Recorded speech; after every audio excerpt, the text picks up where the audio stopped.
right, what's up, guys? How's it going?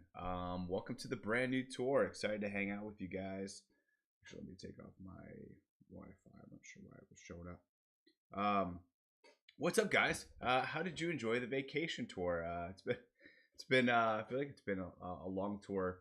I don't know if it's because I was actually on vacation or not, but I'm pumped to be with you guys. In fact, this is starting a little earlier than usual, as I could not sleep last night, or I guess this morning.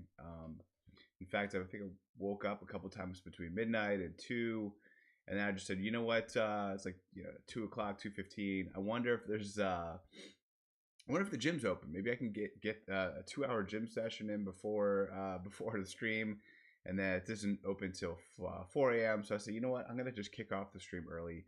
Maybe it's a 3.5 hour stream. Maybe it's a 4 hour stream.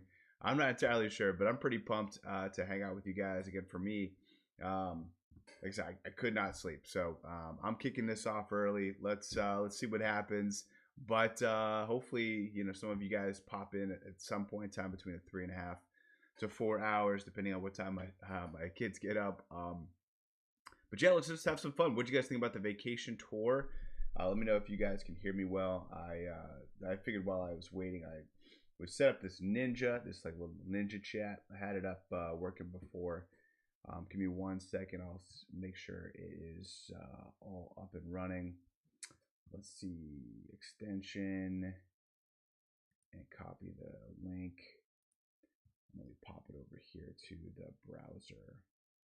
Yeah, this browser. Properties. It's pretty cool to work. I used to have it working pretty well. All right. And then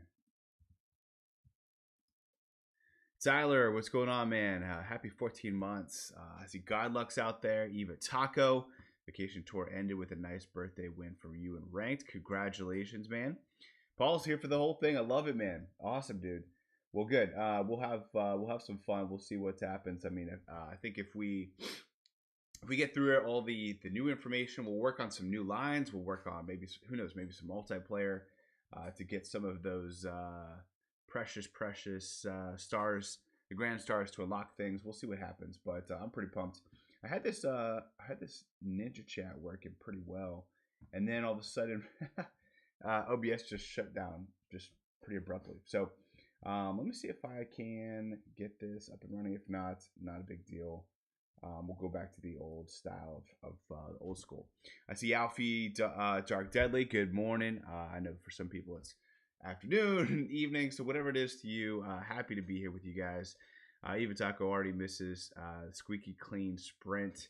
I know, man, it was a pretty fun track. I really enjoyed it. And I think from my perspective, I always enjoy the tracks that are new, tracks that are that we don't, unlike everything else. We'd be kind of getting things even like this. The Riverside Park seemed very close in style to kind of lake. I think some people were saying like almost like Lakeside Park. To me, it was more like DK Mountain meets I don't know. I guess maybe kind of a Lakeside Park, but definitely like a DK Mountain light type of feel to it. Maybe a Sunset Wilds, like Glory Child, that was kind of born from it. But yeah, it's I miss the sprint already. Such a fun track. All right, let me see if I can just make sure all these links are up and running here for the extension. Okay, here we go. Copy link address. I think this is the problem. Let's go to the doc and then add this. This is pretty cool when it's working. I think this is what was going on. All right, there we go. All right, and then yeah, everything should be working now. So let's see if I can just click. Maybe if I think this. Oh, there we go. All right, so yeah, this is Nightbot. Yeah, it's really big though. There we go. So I can actually click you guys. That's perfect. That's what I'm going for. Cool. It's actually, if I have to chop it off here. Let me turn the sound on my. Yeah, there we go. Yeah, all right. Looks like it's working. Cool. And you guys can hear me all right. We'll see how See if this can work. How well this is going to work here. Kind of cut it off. I think as it gets longer, it kind of rolls. All right. Either way, I think this should be fine. Cool. Yeah. So let's get into the tour, man. We got summer tour. I can make sure my volume's up loud so you guys can hear it too. Cool. All right, summer tour, dude. Who's excited? Obviously, I literally could not sleep.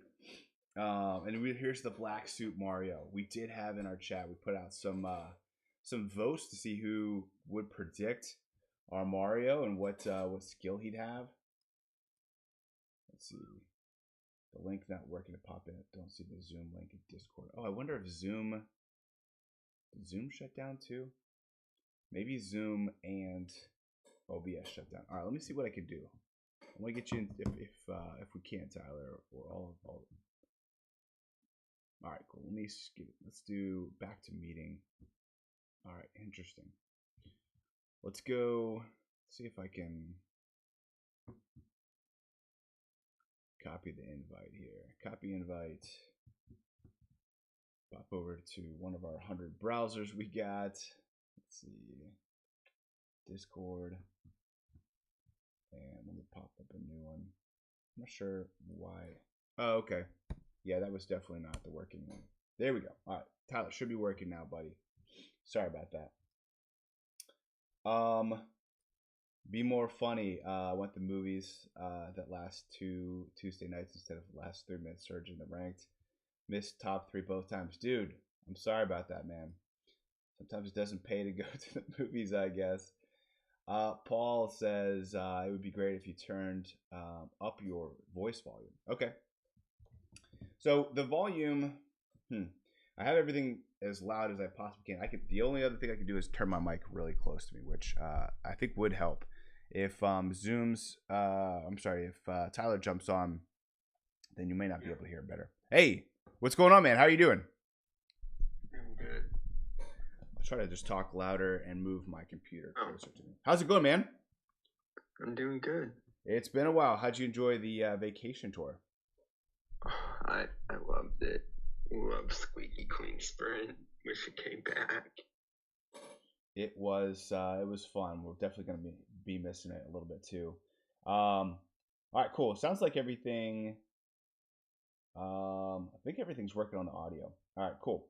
Yeah, no, I really enjoyed this Squeaky Clean. Sound like definitely a cool track. It'll be. I hope it's not treated like a Nitro and just we don't get to see it once a year, like Sky High Sunday and other stuff. But hopefully they bring it back again. Let me see if I can. I'm just trying to see if I can add in. If we can set this automatic. Give me 1 second. Scroll to bottom. Okay, automatic scroll. Good.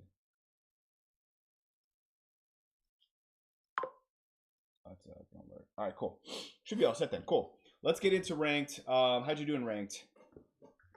I actually did pretty good considering I didn't even start my rank till last minute and managed to pull off a second place. That's scary, man. Yeah, when you're last place, you don't know what's going on, and then you jump into it.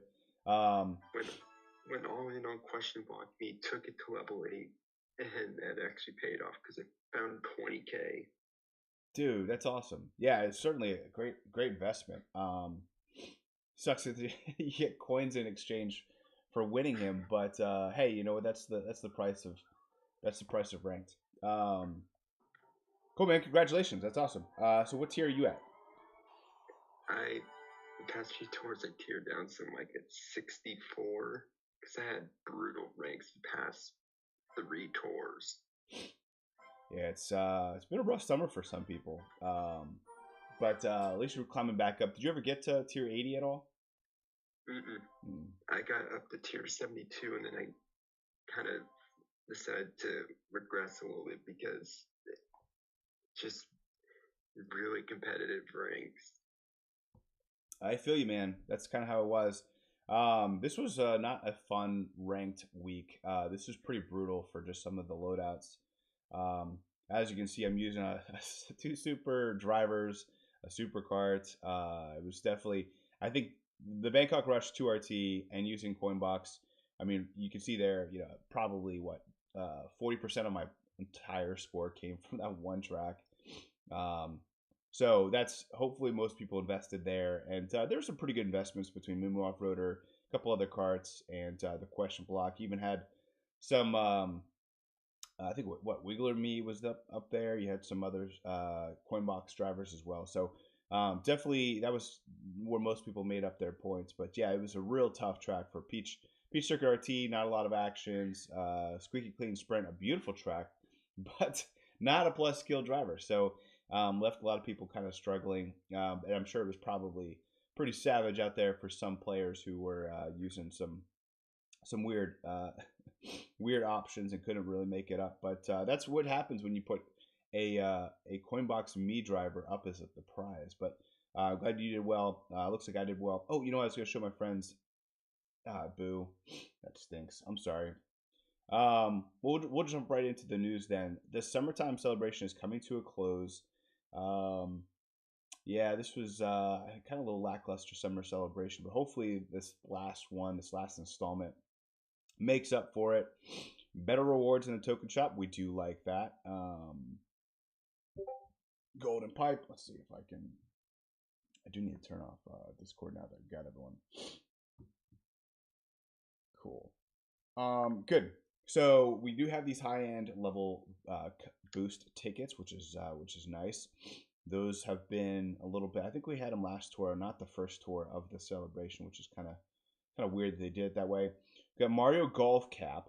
We got Purple Toad Pit Crew, which we'll look into their skills in a little bit. And then we got the Blooper Me Racing Suit.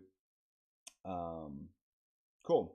And then available to the end of the tour, you can get Funky Kong by completing the Summer Challenges 1 and Dixie Kong by completing the Summer Challenges 2. I think I just have both of those drivers at level 8 now after some daily select maxing. So won't help me out too much, but that's okay. Summer Tour starts now. We are going to Madrid, baby. Yeah, here we go. Mario Baseball and the Home Field Glider have Los Angeles Laps 3, a ranked eligible course. So we're going back to LA. Alrighty. Mario Black Suit. Yeah, so that we weren't sure what his name would be, but there it is. Mario Black Suit. Which I know was an Odyssey character, I believe, right? Mm-hmm. Yeah. Madrid Drive is the name of the track. It's a favorite course. And the Gold Wild Slugger cart, for which the Wii Moonview Highway T and Los Angeles Laps 3 are favorite courses and are in the spotlight. Interesting. Okay. Yeah, they didn't mention ranked eligible, but that's interesting. Above items highlighted in the banner are on sale. While on sale, the first exchange of the tour is discounted, which we do like. Items in Spotlight will change with the second half of the tour, so don't let them pass you by. Got it. All right, so we do have a Premium Challenge Plus. Cool. Those are nice to have, at least for those whales like myself. Mario Gaff. Okay, no, we already read this news. The gifts you get from ranking change depending on your tier position, etc. First half of the tour is Fire Rosalina Cup, and then the Toadette Cup is the ranked eligible course for the second half of the tour. And here we go for the Gold Pass reward. We got the Gold Mario Golf Cap. That's pretty cool. Not that we necessarily get too excited about these Gold Pass rewards, but that does look kind of cool. It's kind of got the two golds. You can almost kind of see the print on it. I like that. And then here we go, Mario Baseball as the All Cup ranking, top 100, top 10, top 1,000 reward. Does look pretty cool. I don't know. It's interesting when they recirculate these things, but it is what it is. It's weird that Mario Baseball. I don't even know. Do you play baseball in Madrid? I know this is kind of like a sports theme, but this is definitely like an American sport, American pastime, as we like to say here. Good morning. Hey, yo, what's up, Brian guys. Boyce? How you doing, sir? No, the baseball got me going. I'm late for your show, Studfit, because of baseball. So it's fitting. Oh, wow. Here we were playing the Toronto Blue Jays at home. Here in Israel, it's at 2:00 in the morning, and I stay up for the first 3 innings. And so the funny thing is, for possibly the first time on your show, I'm like opening up the game with you guys. Nice. Which is great because I'm not going to spoil anything. You can't spoil it. I will say, though, don't sweat it. You're actually early. I'm early. This is earlier than I would normally record, but I could not sleep. I was so excited for Madrid. So don't worry. It's not you. Your clock isn't wrong. I'm just I started about an hour and a half earlier than usual, so don't feel too bad. That's great. Yeah, you know what? We'll work on some lines. We'll have some fun. Again, I just literally could not sleep and walk through some options. I was like, you know what? We'll just start early, and if people jump in late, no worries. But we'll have some fun together. We do have a spicy zucchini cart. I like that it's spicy. I like the spicy word in general.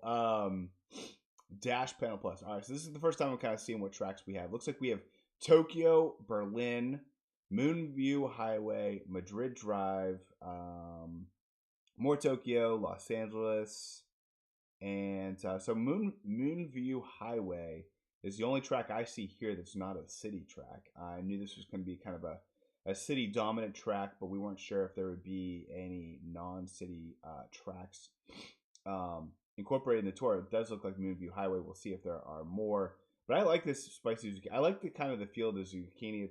It's kind of wider and lower. It's not super wide, but like it's definitely lower. I feel like those carts handle pretty well.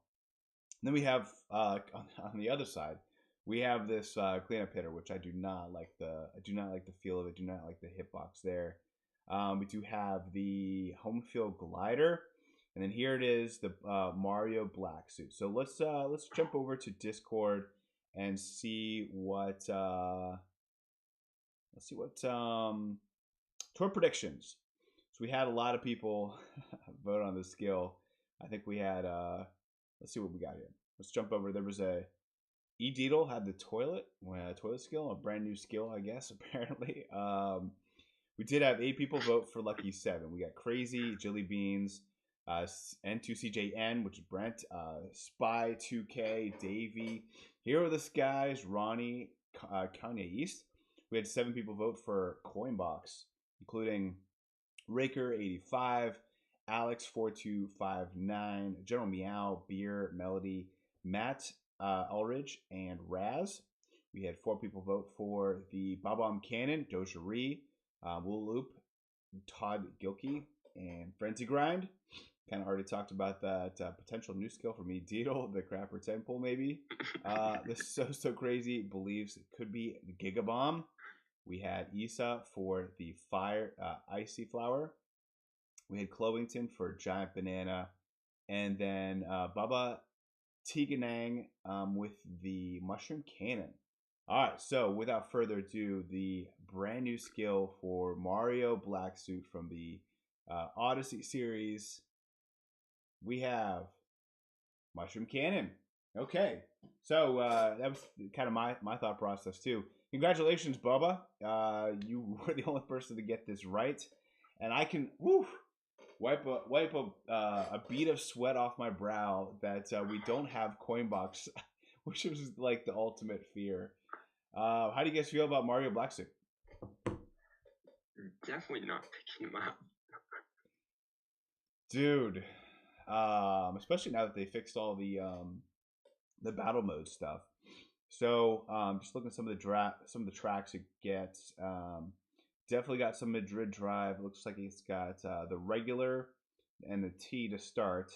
It has the Madrid Drive 2 at a level 3 unlock, and then Madrid Drive RT as a level 6 unlock. So definitely lots of Madrid Drive, and they got some other tracks in there, other city tracks incorporated, not necessarily one more than another. Eva Tacos says, bad skill means many buffs and ranked appearances. Yeah. So, kind of like, when we see a driver get that bomb cannon, we just know it's just going to have some monster coverage and being ranked every single week. Like we've seen like with all the Luigis this year. I could see him being just, a super easy one for newer players. But yeah, I'm with you. I'm passing. I'm not even spending my 105 rubies. Those could be going 100 different directions. Do you have a 2-player challenge to get the friends, to get the tokens? We get the tokens from making opponents crash. We love that. Not having to grind out the tokens to get those awesome scores. And there we go. Anything else there that I missed? I'd love to get into some of the coverage and walk through each one of these, but I think when it comes to news, I don't know if there were. We did have Purple Pit Crew Toad. So let's jump in there. We did have some people vote for a skill there. Let's see. We got 11 for Double Bubba, which makes sense. We have So Crazy, Raker, Alex, Crazy, General Meow, Issa, Melody, Eateedle, Kanye East, Matt Allridge, and Raz. 6 for Gigabomb, Dojerie, Chloington, Lulu Loop, Spy2K, Ronnie, Baba Tiang. We'll see if he can get it two right. Get a double feature there. We got the Ice Flower for Jelly Beans and Beer, and N2CJN with the Bob-omb Cannon, and then Todd Gilkey with the Mushroom Cannon. Yeah, I think at this, oh man, I feel like I'm kind of feeling the Bob-omb Cannon. All right, let's get into it and the skill. Oh, it did show it. All right, cool. Oh, this is for week. Oh, boom. Okay, that's not what I want. All right, let's get into drivers and reveal our brand new super driver with Gigabomb, dude. So this is a first. This is a first for a super. First super Gigabomb. Wow, that's crazy, man. So congratulations to Dojerie, Chloington, Wooloop, Spy2K, Ronnie, Bubba, T-Gang, which got them both right. Man, I might have to have Boba on Kart Talk. I'll reach out to you, Boba. Congratulations on getting them both right. Only person to do so. That was awesome. And then myself. All right, so I see Noah Scott says, would it be possible to turn up the audio mic volume? I can look at the volume one more time, but this is the same volume I've been using. Let's see if I can do one of the filters. I wonder if I can turn down the limiter, the noise suppression, compressor. I'll put gain. Maybe I can turn up the gain a little bit. Let me see if does this help here, guys? Does this help? Testing. Let me know. I turned up the gain like real loud, so hopefully it's like bursting your eardrums. If not, we'll see what happens. Yeah, let me know if this helped. I could also maybe not be that explosive, but trying to help you guys out a little bit. All right, much better. All right, cool. This is good. Helpful feedback. I've been trying to do new things with the settings. I know Kart Talk was a little low volume. I'll be definitely increasing that going forward. Cool. Way better. All right, good. Thank you. What a great Kart Talk emergency episode. You liked it? That might have been my favorite. It could have potentially been my favorite Kart Talk of all of them. It was guys. Yeah, what did you like about it the most?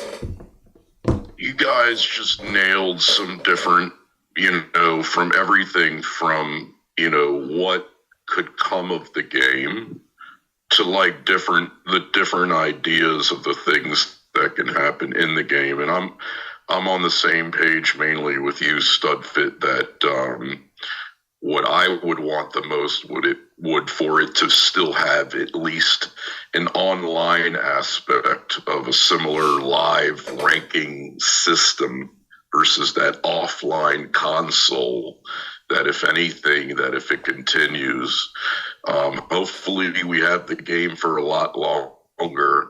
I like you. I'm into the meta buffing and the leveling up, and I would hate to see if there are no new tracks, because new tracks is what creates a lot of the buffing. I would at least like to see an opportunity because in my mind, what would happen to old karts? For example, I love the city racers. Yeah. The city racers aren't going to get new coverage unless there's a new course. And I don't know if Nintendo's going to allow for that to happen, for players for certain karts and drivers and gliders to become obsolete. So that's just my little take. But I had so much fun listening to you guys. Thank you for that episode. It was wonderful. I'm glad everyone liked it. I think Sammy was like, "Hey, we need to do an episode." I was like, "I don't know if we can squeeze 2 hours out of this," but and I felt like a little not as useful as usual, but more as a moderator of kind of guiding the conversation because I don't know. I usually like to talk about like facts, like what do we know? Here's what got buffed. Here's kind of like how we react to things.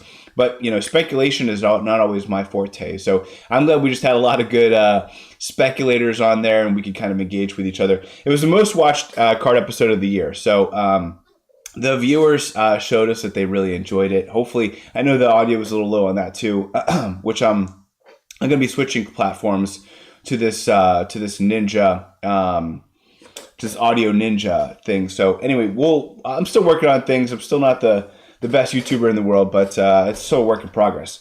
Now, I was looking at here some of the newer gliders. One of the things that definitely is apparent is the Piranha Plant Cove 3 is back, which is interesting. Maybe because the RT was introduced?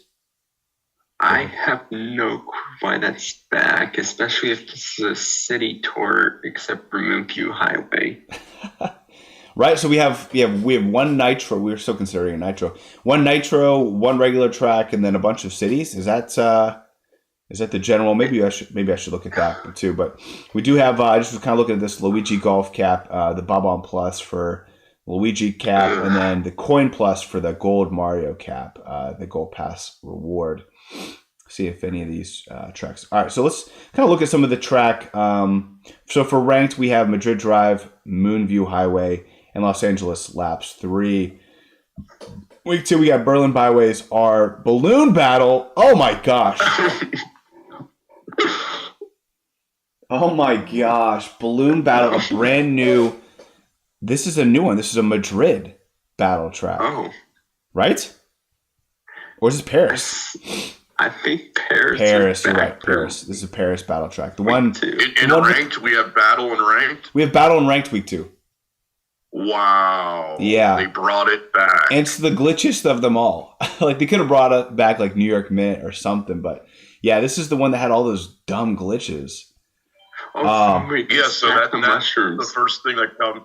The mushroom cannon. I wonder what's going to go down with that. Well, so they're going to get rid of that. Yeah, they took away this. They took away like the points for mushrooms. But remember, there was like this little glitch, like this like step that you could get stuck on. There was that. Unless they fix that, then that would be. I guess it's not going to be that Mushroom Cannon Alley that we had last time, but man, that's crazy. All right, we'll get to that track. Sorry, we get a little ahead of ourselves, but we also the Madrid Drive 2. So we got Madrid Drive 1, Madrid Drive 2. I'm sorry, 2. So no R, no T, just Madrid Drive 1 and Madrid Drive 2. And then we have Berlin Byway R, and Los Angeles Laps 3. I think this is the one I hate the most. Is this we'll get into it, I guess, but there's the power plant one, and then there's like the weird one where you're like, I don't know. We'll see what happens there. We'll get to that. And then it looks like, and I'm one of the few people originally from Los Angeles. That's right, man. I love Los Angeles 1. Los Angeles 1 is one of my favorite city tracks of all time. It's the other ones that they keep giving us that I don't like. With you guys, I'm usually in agreement with you guys on different things with cities. I'm a fan, and maybe it takes a person originally from LA.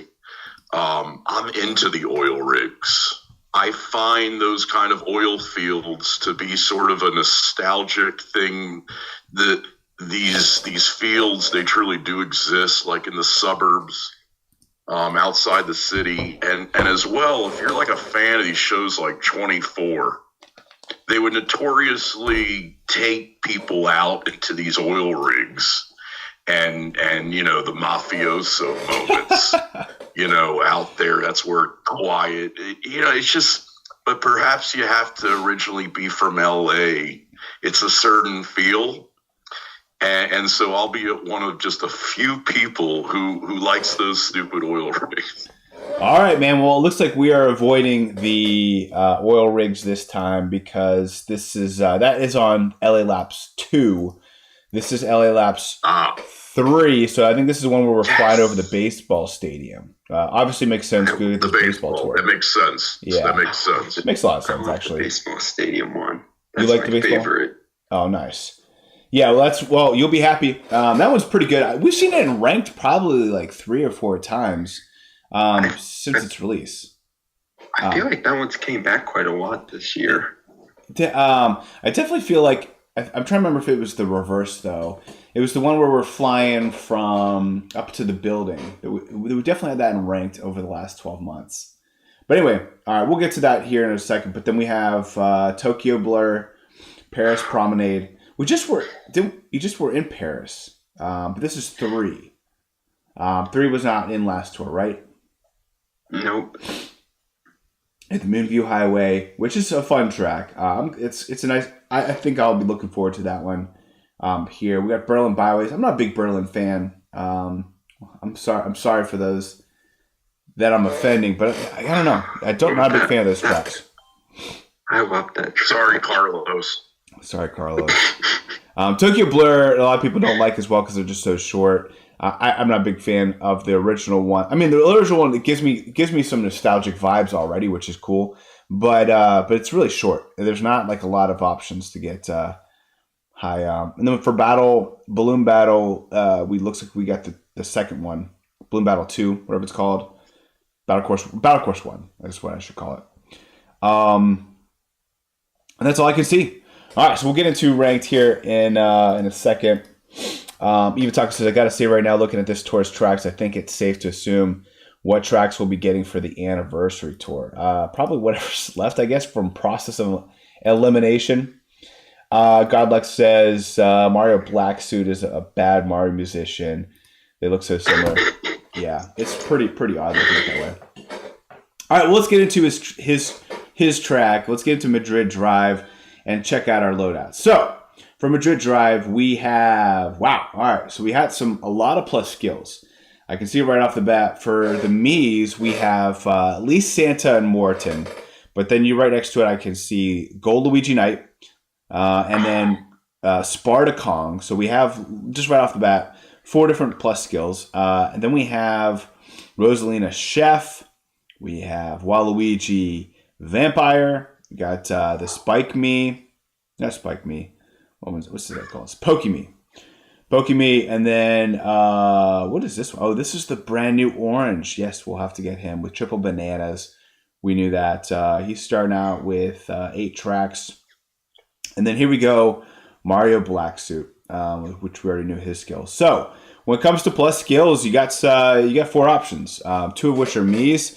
And then you got Sparta Kong and Gold Luigi Knight. So for me, I think at this point in time, usually I've kind of found that Lucky 7 can get a higher point count. But of course, with Giant Banana, you can get more points for actions in many cases because the banana accuracy is pretty high in points. So I'm going to go with Morton. I think I feel like Morton here is a good way to just try it for the very first time. So we'll go Morton. But I can see a lot of people crushing some coin box there. Let's go for carts. Oh, look at this Armored Rider, guys. This thing is not going away. How insane is this Armored Rider? Doing really, really well. Comeback card of the year. Dude, it's been relentless. It's been every single, and it's been one of the harder tracks that it gets too. Just absolute. I mean, I've literally said this for like the last 5 tours. I've been thinking about going back and taking this thing up because it's been absolutely insane. Now, the Silver Cupid's Arrow has been a really strong one for a lot of players as well.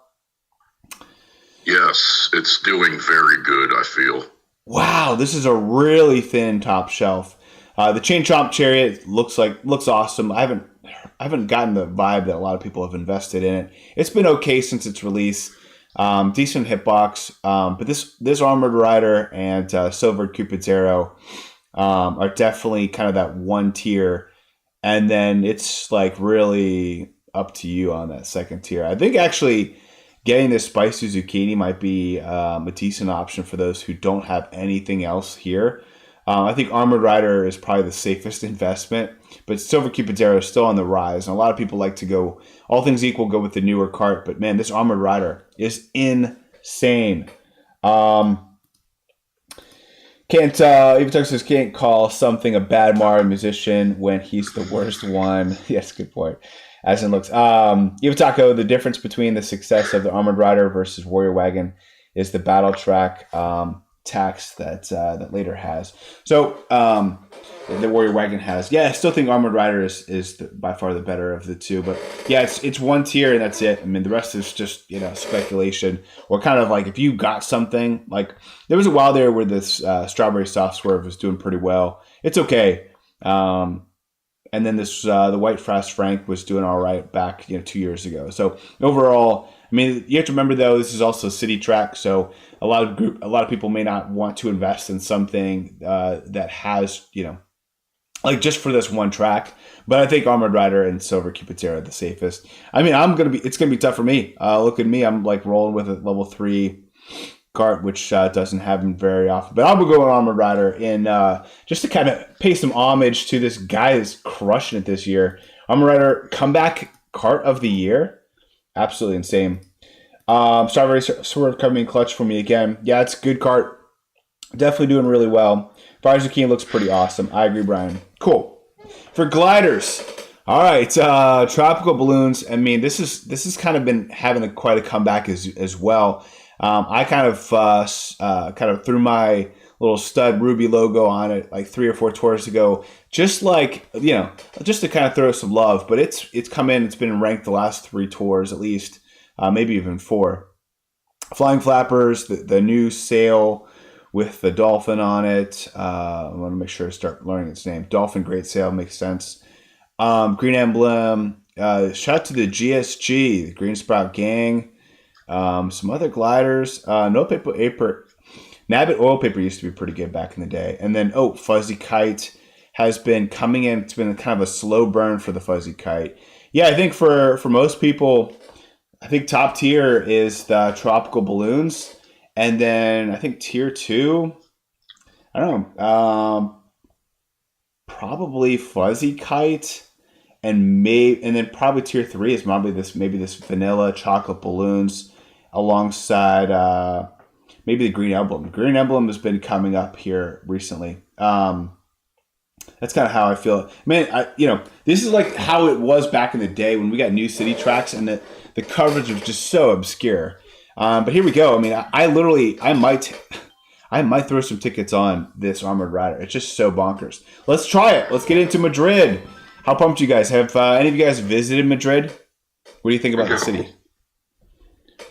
I've never been. I've been to Belgium a lot of times. I've been to some other places in Europe. It's definitely on a bucket list for me. Madrid, along with Tokyo. I'm with you, man. I've not been there either. But hope one day. Oh, this is really narrow. This could be good for Giant Banana. Let's see what goes on here. Oh, this looks like perfect for Giant Banana. Oh boy. Wow, this looks like kind of the ideal. I'm just gonna start over here. Yeah, Rubies. Why are you awake at 4 a.m.? I could not sleep, man. I was so excited for this brand new tour. Yo, what's up, Kendrick? How you doing, man? Yeah, this looks like an awesome Giant Banana track. Oh my goodness.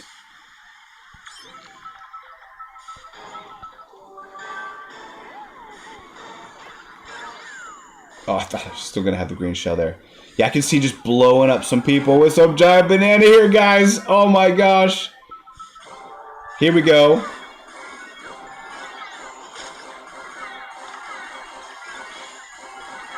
Oh my goodness, maybe best giant banana track of all time? Oh, here's the soccer field! This is awesome! Oh my goodness. Absolutely insane. I love this track. Dude, that soccer stadium, how insane was that? I think the music's my favorite part. Oh, I could turn up the music. I could turn it. If I didn't have just kind of already a decent... Oh my goodness, never mind. So yeah, I thought I had a good run. Not so good anymore. Drop combo like 20 times. Oh, I love this track though. How did I hit him? Alright, let's see how many bananas I can dodge.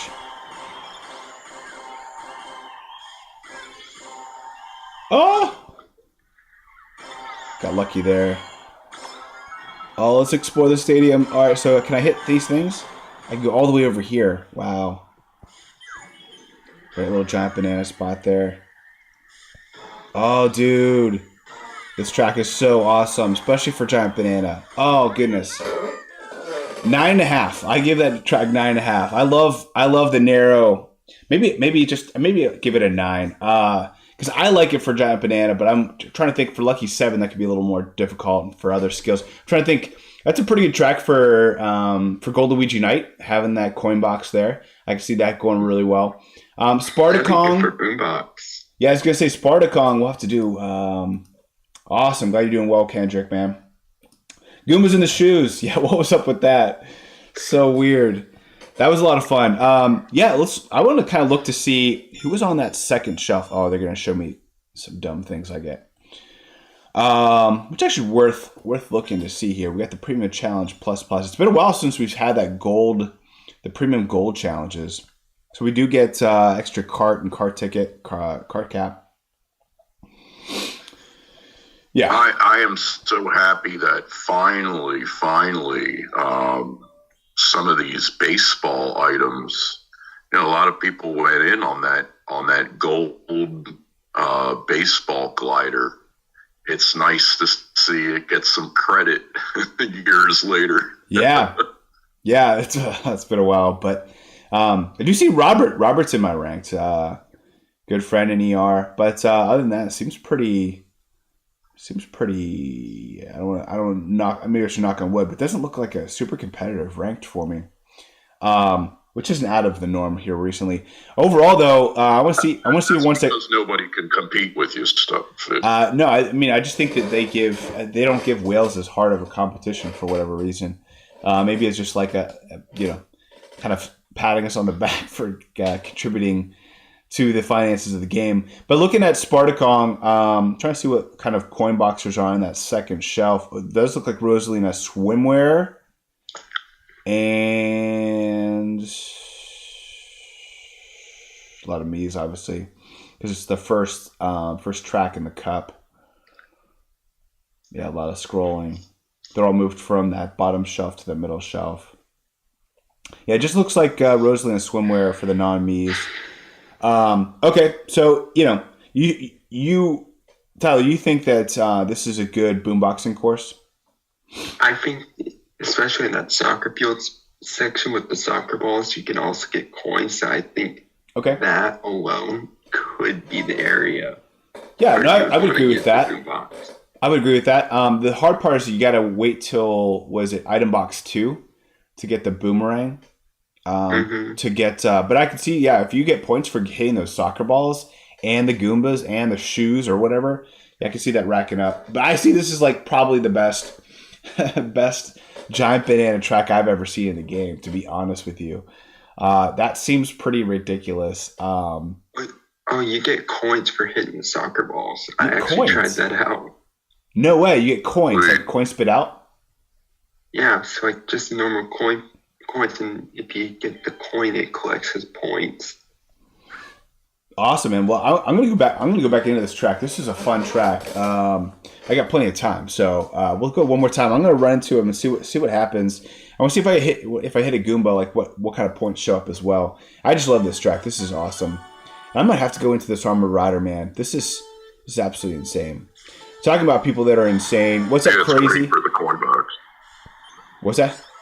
Perfect for coin box too. That's great. Armored Rider with. Oh yeah. You're using the giant banana. Armored Rider will be wonderful with the coins too. Definitely agree there.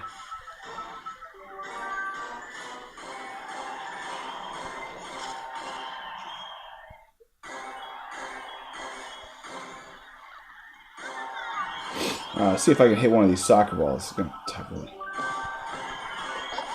So yeah, Shu, Goom, and Goomba. You get points for both of them, it looks like. I couldn't see if I got points or what happened when I hit the soccer ball. Did a coin pop out?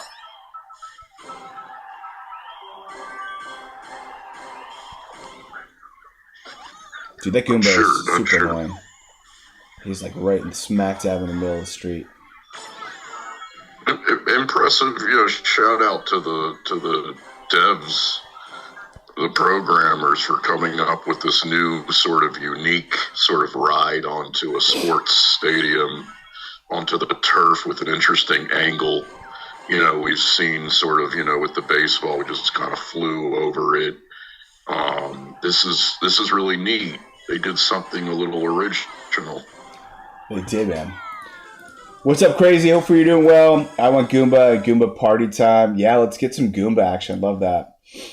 Crazy said, I already got a sweet ride on Madrid with Santa Me. Lots of Lucky 7 hits and was taking down the Goomba shoes. Yeah, I can see Lucky 7 also being good for that soccer area. Man, I feel like all skills except for coin box. Coin box would be good because it's open, so you're just like any other open area.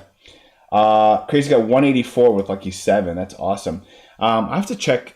I'd love to see what DKR, if he already has this sheet coming out and shows the skill, like how many actions we could be getting with this. Imagine Goomba. You want to see those 200 actions, right? I want to see if we can get 200, man. You know me. Mm-hmm. That's absolutely. And if you can, it is giant banana over coin box for sure. Yeah, let me check to see if because DKR is usually one of the first resources available, the All Cup ranking spreadsheet. That's what I always go off of. And I don't know if you try this, but if you click into a previous on Discord, like a previous tours, it like updates to the new one sometimes. Yes, it does.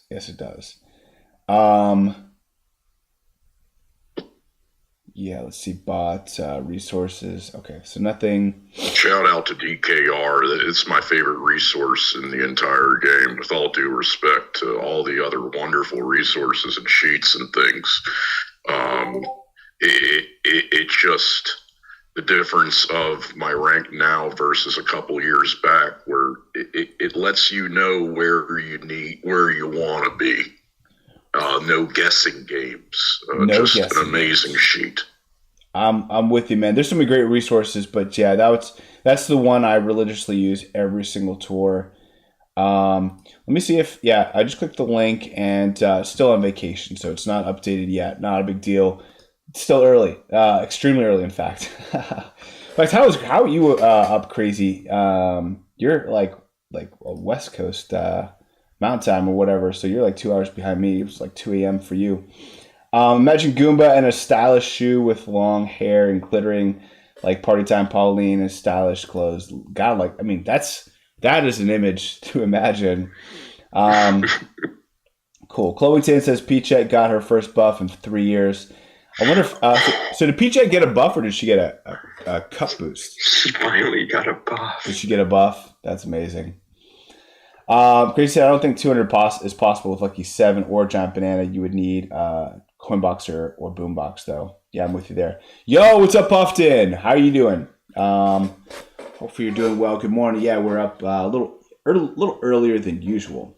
I want to see this. Peachette buff. I hope she actually did get her buff. It's not the fact that she's got her own cup here. Let's just check it out. Chef Rosalina's kind of on fire. You were mentioning it in the last rundown a little bit, or at some point, like she's just finding a lot of, little comeback action. I got her, and never leveled her up. Level 1. But she has seen a lot of top shelf, and like you said, with this Madrid one, giant banana. If it's 200, it's the way to go. A lot of people might have her highly leveled up. Yeah, for sure. It does look like an honest, true buff. She gets Berlin byways are, which she probably would. I was thinking Peachette. It's actually the Toadette Cup, not the Peachette Cup. Okay, so she does actually have this Berlin byways R track that we'll look into that here as we move on. But let's get to Moonview Highway. Talk a little bit about its coverage. Obviously, Madrid Drive, very, very narrow top shelf. Very, very tough to cover. Drivers, you have a couple options. Karts and gliders, it is tough. It is slim pickings there. Let's get to Moonview Highway. Of course, this is not a great me track. Not many top skill me's, but you do have Toad Astronaut, who's been crushing it this year. Maybe the best year. Might be driver of the year. I know it's tough to say that when we have gold me suit, but I think when it comes to the non-me's, this has been his year. No, King Mario, certainly great track for him. King Mario's had his ups and downs throughout the year, but this is a great track for him. Nothing else really notable. There's some other stuff. I know, like the regular Piranha Plant me suit is in the top 15. I'm still skeptical to invest in it. And then y'all lean in here that I do not, and then Luigi Consune, which a lot of people enjoyed as well. I never picked it up. You never picked up which one? Pauline. Yeah, I didn't either, as you can see there. Technically, you're not wrong. Peachette is a Toadette alt. Oh. That's interesting. Okay. I did not know that. Might want to fact check. I might want to fact check that before I come out and say that. They seem like they are very different in stature, if nothing else. I'll probably be going King Mario, to be honest with you. It does, if you are using Toad Astronaut, looks like on that second shelf, you got one coin boxer with Larry Wintertime, and that's it. So it seems to kind of be the par for the course, just having one coin boxer. It's been a while since we've had none. Those are always brutal. King Mario it is for me. For carts, wow. Okay, so have the black shielded speedster, the white bruiser, which the white bruiser had a good year last year, but it's been a while since we've used it. Blooper shuttle, guys. This thing is crushing. Antelope went pretty hard into the Secura Sports Coupe. That's doing pretty well. And then a little frost pipe, frost wing. Yeah, love it. Love the frost wing. Like originally, for us old schoolers, it kind of was one of the crappier carts out of a special pipe. But again,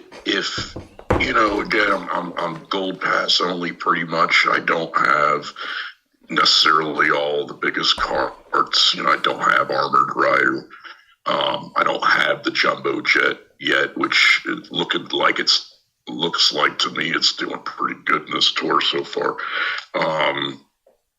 And so something like Frostwing, which I only have at level 4 double capped, has unique top shelf coverage for me. And a lot more, it's nice.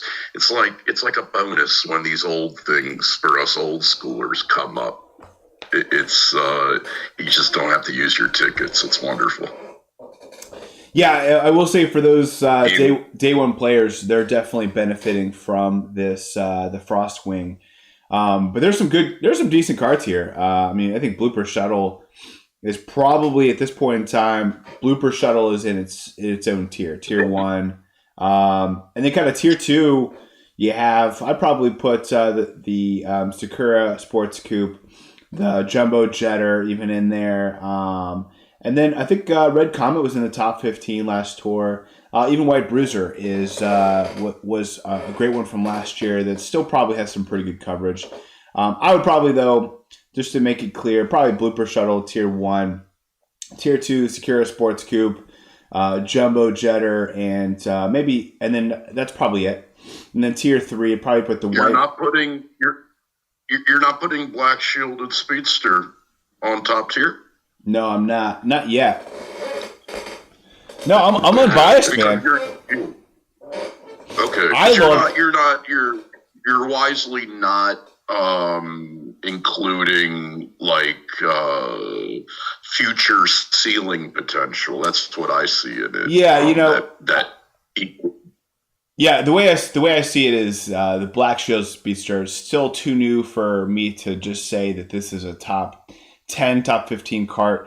I would probably, just because of my love for it, put it in Tier 3 along with the White Bruiser and the Red Comet. But I still want to keep it separate from the Sakura Sports Coupe and the Jumbo Jetter that have already established pretty strong value. Sure, and don't get me wrong. Like when I talk about Frostwing being a great bonus, like obviously a lot of people will think like the hitbox is under whelming, yeah, a drop or two under that viable minimal hitbox. Mm-hmm. And obviously I'd rather have a Jumbo Jetter or a Black Shielded Speedster, but I can't have all these things necessarily, and sometimes, my eye is on the next week's ranked, because that's where the new me suit is available, and so if I may need to buy, may need to buy a cart there, a silver, that big silver Cupid's arrow. Or something like that. So that's where Frostwing can kind of be nice, even though it's not ideal. Yeah, I mean, usually they kind of do that when they throw an old track. Now, this is not a new buff or anything, so it's had this track for a while. But I mean, not this is still a new track, so I wouldn't say a while. But it had this track when its initial buff. The thing is, this is great for those newer. They threw kind of a bone to those older players, and I think that's positive. But I still, I wouldn't say that any player should be investing in. Even yourself, Brian, use it for sure. I probably wouldn't put a ticket on it though. No, I don't want to. It's level 4 double capped. I absolutely want that to stay where it is.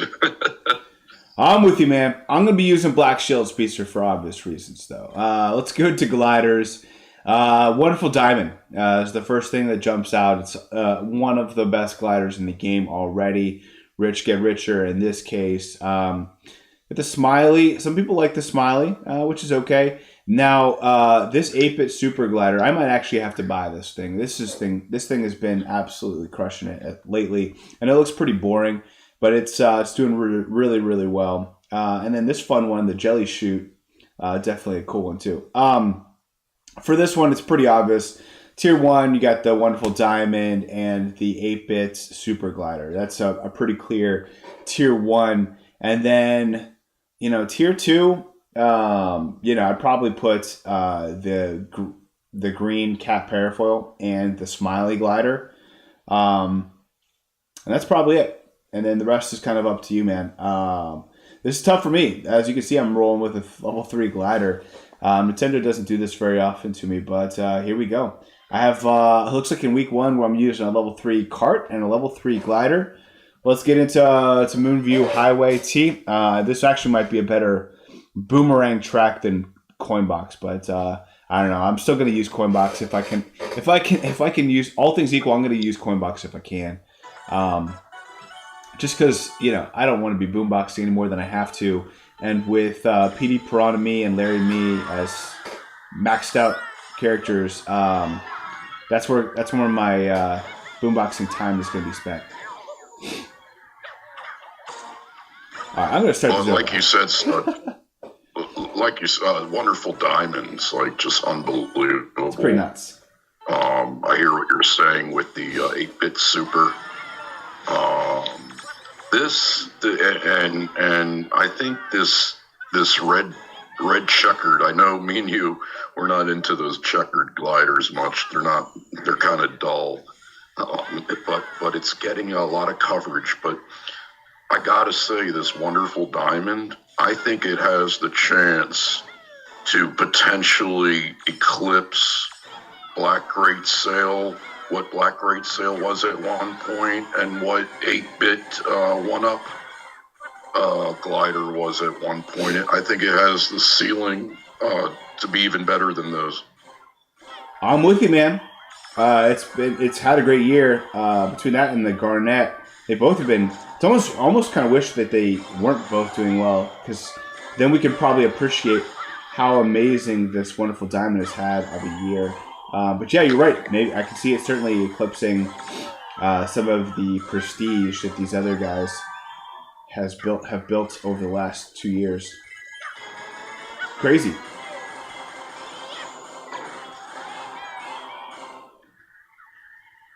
So T version, very different from the regular. Definitely a lot more jumps. Not quite great like Coinbox flat areas per se. I love Moonview. Beautiful track. Find it really dynamic. It has all those action counts. It has all those extra coin boxes. It has all that traffic and all the things you can hit for more actions. I'm with you, man. I would say for Coinbox, I can't see a lot of open sections to get those Coinbox frenzies. There's some good gliding areas. There's a lot of jumps. I love the track. Love what they did with it, making it very dynamic. But it might be a better boomerang track than Coinbox, all things equal. Yeah, I'm thinking of some of the other like Moonview regular and some of the other ones. I mean, it's definitely a fun track. I'm just trying to think like for recommendations between the boomboxing with Toad Astronaut or King Mario, and Toad Astronaut might actually be the easier option. Maybe we'll just put it that way. For ranked, we do have the purple Pit Crew Toad, and then the Mario hat, and then I guess we'll looks like the meat.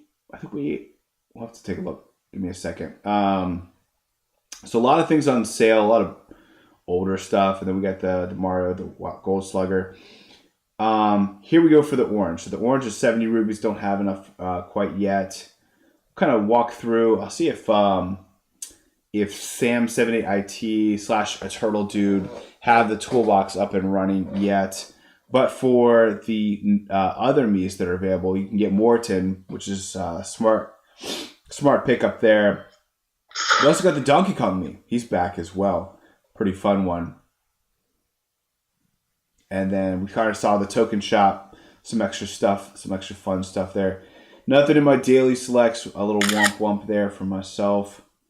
I can't do a quick ticket either. And then, it does look like a nice little driver in the tier shop. I definitely will try to pick that up if I can. All right, cool. Just a little quick glimpse. We'll get into some of the spotlights here in a second. But all right, and then last but not least, let's go to Los Angeles Laps 3. We got DK Junior SNES, which is a good one. Yo, what's up, Matt? How are you doing, sir? Oh, hey, Matt. How's it going, man? Can you hear us? Hey, yo. Hey, what's up? So I did play around with some audio features. I shoved up the game, so I think we should have some better audio volumes for what it's worth now. But what do you think about the brand new tour, man? Yeah, just finished reacting with Flo, and we had a lot of fun. Man, I can't wait to see Madrid Drive Stud. It's a really cool track, and it's got so many cool features, especially if you're a fan of football, but I won't say any more because obviously you've got lots to tune in and see very shortly, but it's a great tour already. I think Flo gave it a good a 9 out of 10, and I gave it a solid 7, so I think that's pretty strong. All right. Well, I actually, agree with Flo on this one. So I could not sleep. I was so excited to get into the track. So I actually started this stream about an hour ago, and we already got into Madrid. And wow. I gave it a 9 out of 10 as well. I love it. It's phenomenal. Except for it doesn't have anything to do with football. It has a lot to do with soccer, though. There's a lot of soccer stuff going on. Which here in the States, football means something else. But I'm with you, man. A lot of cool actions to be had for sure. I think it's a great giant banana track, but it could be a great Lucky 7 track. Absolutely, yeah. A lot of honestly, I like all the skills could be good there because it's flat relatively. Like there's no gliding sections really, so perfect for Coinbox. Then you have Lucky 7 and Boombox. So you could be going bonkers in that soccer stadium. AKA football stadium. But then there's everything else is really narrow, which is perfect for giant banana. I could see it being a phenomenal. I'm just so glad. Like it's, for being a city track, it's actually pretty fun. Like pretty different from some of the other cities that we've seen so far. So pretty cool there. And then we're still in week 1 ranked, kind of walking through some coverage here. We're in Los Angeles right now. We have DK Junior SNES. PD Piranha, Charging Chuck, Luigi Vacation. And they got some super options in there. Yeah, I think some people might be rolling with some super options, but I think a lot of people could be going with Charging Chuck just because you can pull him in a lot of stuff. A lot of different all clear pipes and stuff. PD Piranha is pretty good, though. It looks like you got Gold Charging Chuck on the second row. Bowser Santa. So some good boomboxing options there if you want to go with PD. I think for me and also for Luigi Vacation, which is what I'll be rolling with myself. So pretty decent boomerang track, all things equal. I'm going with Luigi Vacation. And then we had, the number 1 kart in the game of, I think, 2021, this black Turbo Birdo. Definitely had a streak there. Black items were crazy that year. We had Black Great Sale. Black Birdo was doing pretty well. We had a lot of black items doing really well. But other than that, it's kind of slim pickings for karts. A lot of people went into the Mark II. That could be a pretty strong one for some people. But, I don't think a lot of other meta items. The Jukebox Buggy, man, I think if I had to put tiers on this, man, I'd probably put nothing on tier 1. This is like whatever you have, like whatever you've already invested in, just use that. It's hard to get too excited about that, but kind of tier 2, I probably would put Jukebox Buggy and Mark II and maybe Black Turbo Birdo, maybe in kind of tier 2, and then there's probably no tier 3. I would say for those newer players, the blue sub scooter, this is kind of a nice little buff that they gave it. It's not that you necessarily want a city buff, but a ranked buff, you'll take it. Pretty decent there. Jukebox Buggy's been killing it for me all summer, says Brian. I agree with you, man. Small Jukebox Resurgence. Yeah, I think between the Armored Rider and the Jukebox Buggy, both of them could be potential comeback of the year. I'll be definitely going Black Birdo, Turbo Birdo. And then for gliders, looks like we got Wonderful Wings. We have Black Toby and Balloons, which did okay. Rose Prayerful had its streak there for a little bit, and then the Silver Manta, Mario Hat, Silver Crimson Crane, just Spring Crown Crane. Let me turn off my Discord. I'm sorry. I think you guys heard a beep there. Not sure if even why. I was looking up. I was looking to see if there were any resources for DKR sheet. That's why I had it open. All right, cool. Let me close that out. Cool. So I think this brand new Gold Pass reward. Yeah, I think if I had to put tiers on this, it's probably Wonderful Wings, probably by itself in tier 1. I'm not too excited about too much else. I think tier 2, man. I don't even know if I'll have a tier 2. It's just whatever you have. And that's what's great about some of these older tracks is like you're probably pretty covered. You probably have something on these tracks. I do like the nice pink bubble balloon. I did end up getting that. It's just a fun glider. And with Red Shell Plus, it's a nice skill. But I think Wonderful Wings, a lot of you guys have invested in this from last year. If you're a newer player, I can't really advise investing in any of these things. I think if you want to get ahead of the curve, the pink bubble balloon might be worth investing a little early. I wouldn't go back and invest in like the silver manta or the rose parafoil, and that's kind of why I'm a little reluctant to invest. To put it to second tier. Wonderful Wings, it is. It's pretty decent loadout, to be honest with you. I'm pretty stoked about just kind of grinding this one. Let's just do a little quick run. What do you guys think about Los Angeles Laps 3? Oh, it looks like we already have a Coinbox driver in the lobby, which is nice. It's a strange couple of top shelves. For some reason, it was one of my mistakes a few months ago bringing ice cream truck to level 6 double cap, so I'm going to have that bonus somehow. And then, Wonderful Wings. I don't know if I put it on a first tier. I do notice that lately that mustache, what is that, Mario's mustache with the lightning skill is getting a lot of ranked coverage if people, it's old. Yeah. But if people happen to have them. By the way, Matt, welcome. It was really cool listening to you guys. You all had amazing points during that Kart Talk episode. I thought it was maybe the best Kart Talk I've ever listened to. Wow, that's high praise, man. Thank you. I mean, it was a cast, like, kudos to Stud for putting together, some pretty spicy list of people to come and have a good chat. That was fun. It was definitely a good time. I appreciate you joining, Matt. And it was definitely the most watched Kart Talk already this year. And wow. I'm sure we'll have a couple other people going back and watching, especially after some of Brian's praise. But I mean, I feel like I'm less useful in us talking about speculation than I am talking about buffs and strategy.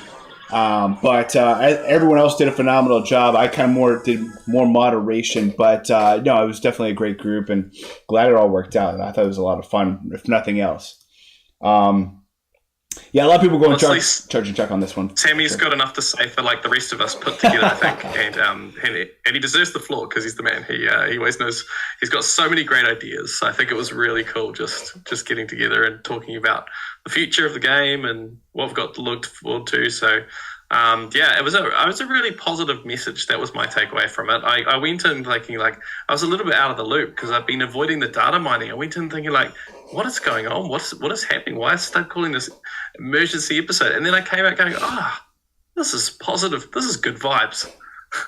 Yeah, no, we're gonna have a good time for sure. And I've even seen I think a lot of people who are paying attention to the 8 Deluxe have been in a lot more of emergency mode than those of us in Mario Kart Tour. In Mario Kart Tour, it's been kind of a lackluster summer. And if you're not paying attention to the data mining, you wouldn't know. But again, those two things removed, you would have no idea that this is anywhere close to the end. I think for the 8 Deluxe, I saw some of SwiftJar's content lately, and they're like, guys, we're done. What do we do now? And it was just much more doomsday.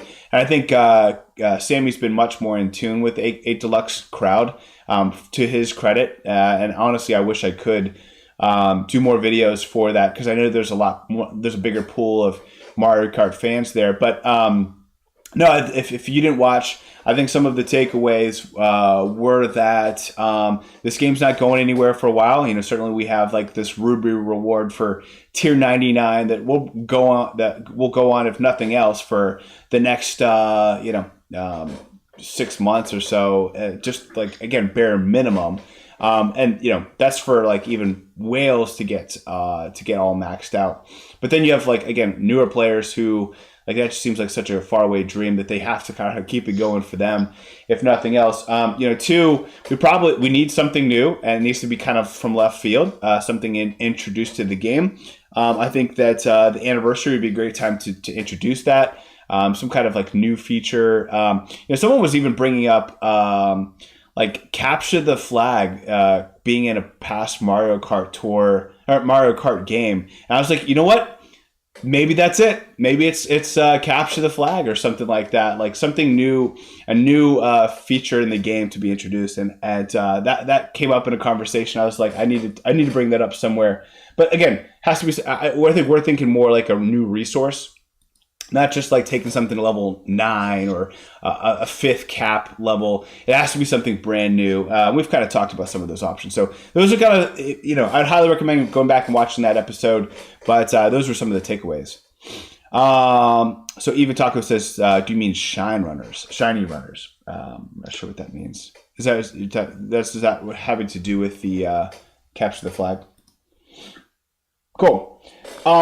Anyway, somewhat kind of a random rant there, but let's move to week 2. We got the Toadette Cup. We already know that Peachette gets this Berlin Byways R, but let's see what other drivers here.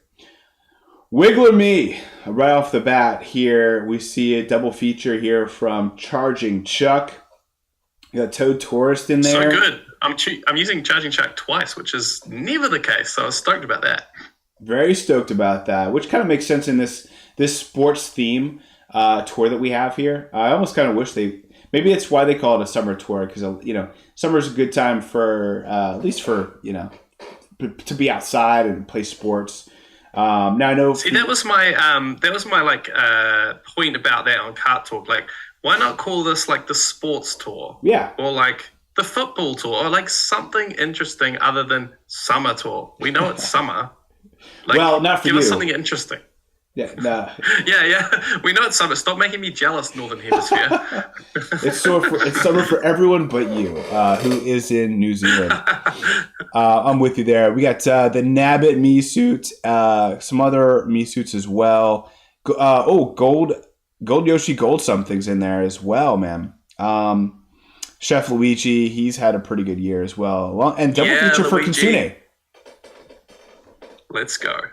So a lot of Luigi action this tour as well. Oh, we didn't get to this. Blooper Me Racing suit got the Ice Flower. We probably already knew that from the video, but yeah, kind of cool suit there. Is that? I assume that's a week 2 reward. Is that what's going on? Yeah, that's correct. Yeah. So you can't even use it on this track because you'd have to win ranked week 2. You could use it, I guess, in the final hour. Gold Yoshi Gold something, and it's probably going to be a lot of people's best option. I do not have that at a high level. I skipped it just because that summer was insane. I will definitely be going with Wiggler Me. It is that and the Nabbit are the top 2 Me's with plus skills, but I think a lot of people are going to be rolling with you guys with Charging Chuck as the double feature. You gotta love that. Gotta love that. Yeah, so that's probably. I mean, there's so many. You're covered here. You got something you can roll with. I do think this is a kind of a nice, fun buff here for the Wiggler Me. He's had kind of a weird year. I think it's because we've had like basically kind of like 2 city tours back to back, and then like a Nitro tour in there. I don't know. It's been just a weird buffing cycle for Wiggler Me. For carts, the old Cactar, man, that thing was hot there for a little bit. And then we had the Red Vampire was hot for, I don't know, like 3 tours. And, the Gold Bolt Blaster. That's had a great coverage. I know a lot of people have a lot of things to say about it. And then the brand new Yellow Sub. I started investing in that Gold Bolt Blaster. You did? Yeah, it's time to invest in it. It's been good, man. Good coverage for sure. It's a little lackluster when it comes to the hitbox, but that's okay. I think, like in this case, you're using Wiggler Me, you're using Gold, regular Charging Chuck. It doesn't matter what card you're using. So in that case, man, if I had to put tiers on this, guys, this is tough. There's just not a lot of like real true meta items other than Gold Bolt Blaster. Cheership has used a double feature this tour, which is it's actually kind of sneaky good coverage, but just really tiny hitbox. Yeah, there's like no good options here. There really isn't. I think if you want to get like a little spicy, like literally, and go with the spicy zucchini, Or maybe get a little frisky and go with the yellow sub scooter, for their newer players. I'm trying to think if I'm a newer player, because I wouldn't go back and invest in any of these older items. I think some of us are going to be rocking with this Cactar, and I wonder if I have it. No, it's not recalled. I'll be using this level 6 Kart Cactar. Not necessarily super proud. I mean, it's got a good hitbox. Handle's a little weird, but I'm probably not. None of these are worth an investment to me. Yeah. Look, this is slim pickings. I think if I had to put a tier, it might be no tier 1. Tier 2 would probably be this Gold Bullet Blaster. To be honest with you, I can't recommend anyone investing in. I would say this Green Cat Cruiser did pretty well for a while. Kind of sneaky coverage. Got some also a battle course in there too. That one's a little sneaky, but I don't know if that's not going to be at the same level. Yeah, that's about it. Just roll with whatever you got. We've had a couple of those tracks this tour where it's just roll. And for a city tour, aka saving tour, that's probably a good way to advise players to go anyway. And then look at this. Look at this, guys. Berlin Byways are for gliders. We got the 8-bit 1-up glider. Yeah, baby. Glider of the year. I don't think it's. Oh man, I don't think anything even competes. Even the wonderful Diamond, wonderful Garnet, just can't compete with this 8-bit 1-up. It's just been absolutely insane. You do have a couple other options, but I think that's the clear winner for sure. Yeah, so tier 1, you have the 8-bit 1-up mushroom. Tier 2, Candlelight Flight Cake. Let's go. Which one? Yeah, that's a good glider. That's on my free-to-play account. I actually triple capped that last tour. It's a really great glider. What'd you say? Kind of flies under the radar. The what's it called? Candlelight Flight Cake. Yeah. Okay. Yeah, not a bad one. I've pulled it a lot of times from my all clear pipe. I would almost put that one, and the Festive Holly has been coming on as of late. Even the glittering glider has been okay. I might put them all. Oh, you know what? This Green Cat Parafel has been doing pretty well too. I might, to be honest with you, I might put tier 1 is the 8-bit 1-up mushroom, clear tier 1. I might put tier 2. I might put Festive Holly and the Green Cat Parafel, and then tier 3 I might put the Candlelight Flight Cake and the Glittering Glider. I think to me that's pretty clear.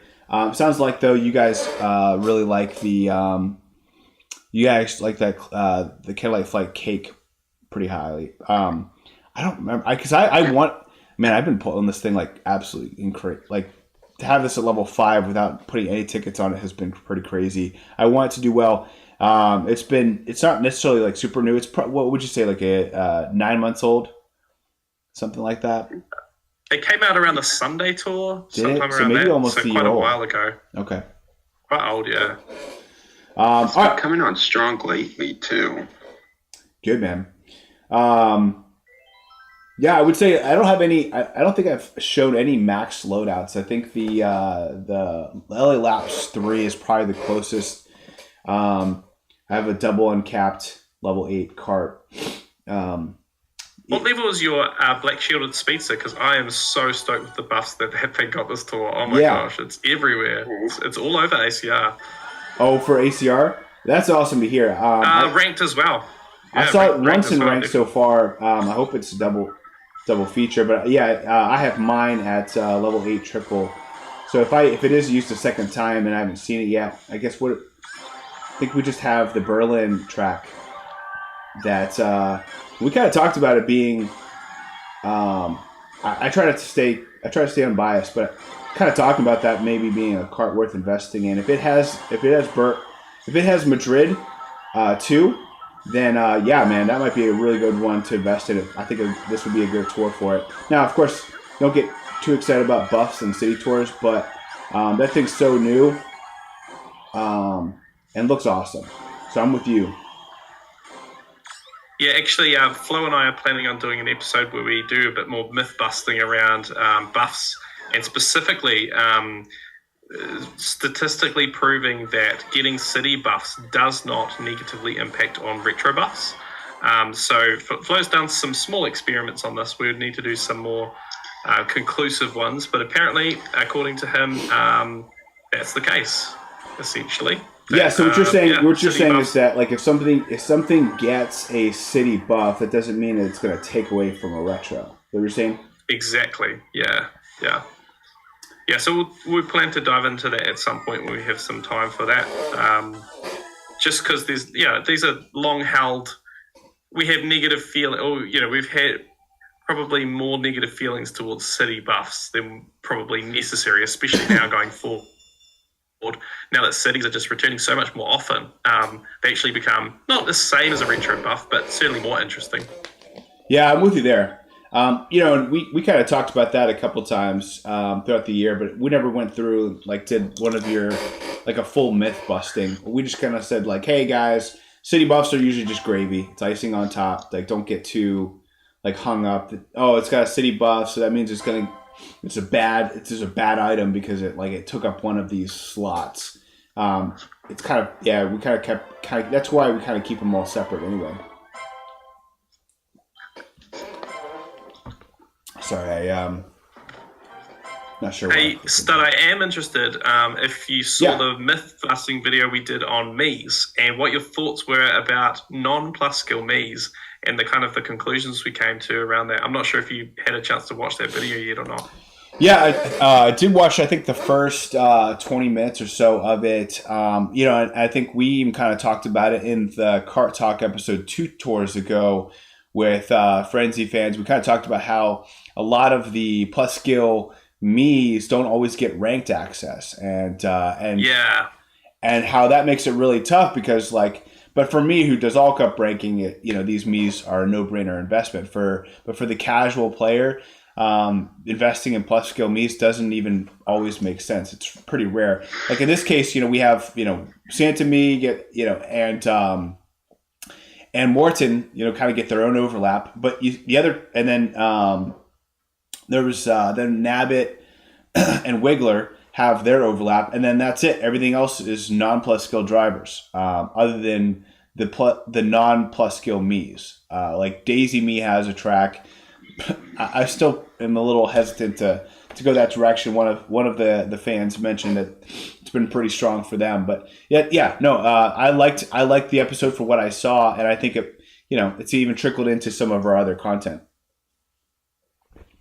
One thing that was the most interesting about it was that what we discovered, which is really challenging my mindset on investment, is basically if you're someone who grinds for 100% action count, right?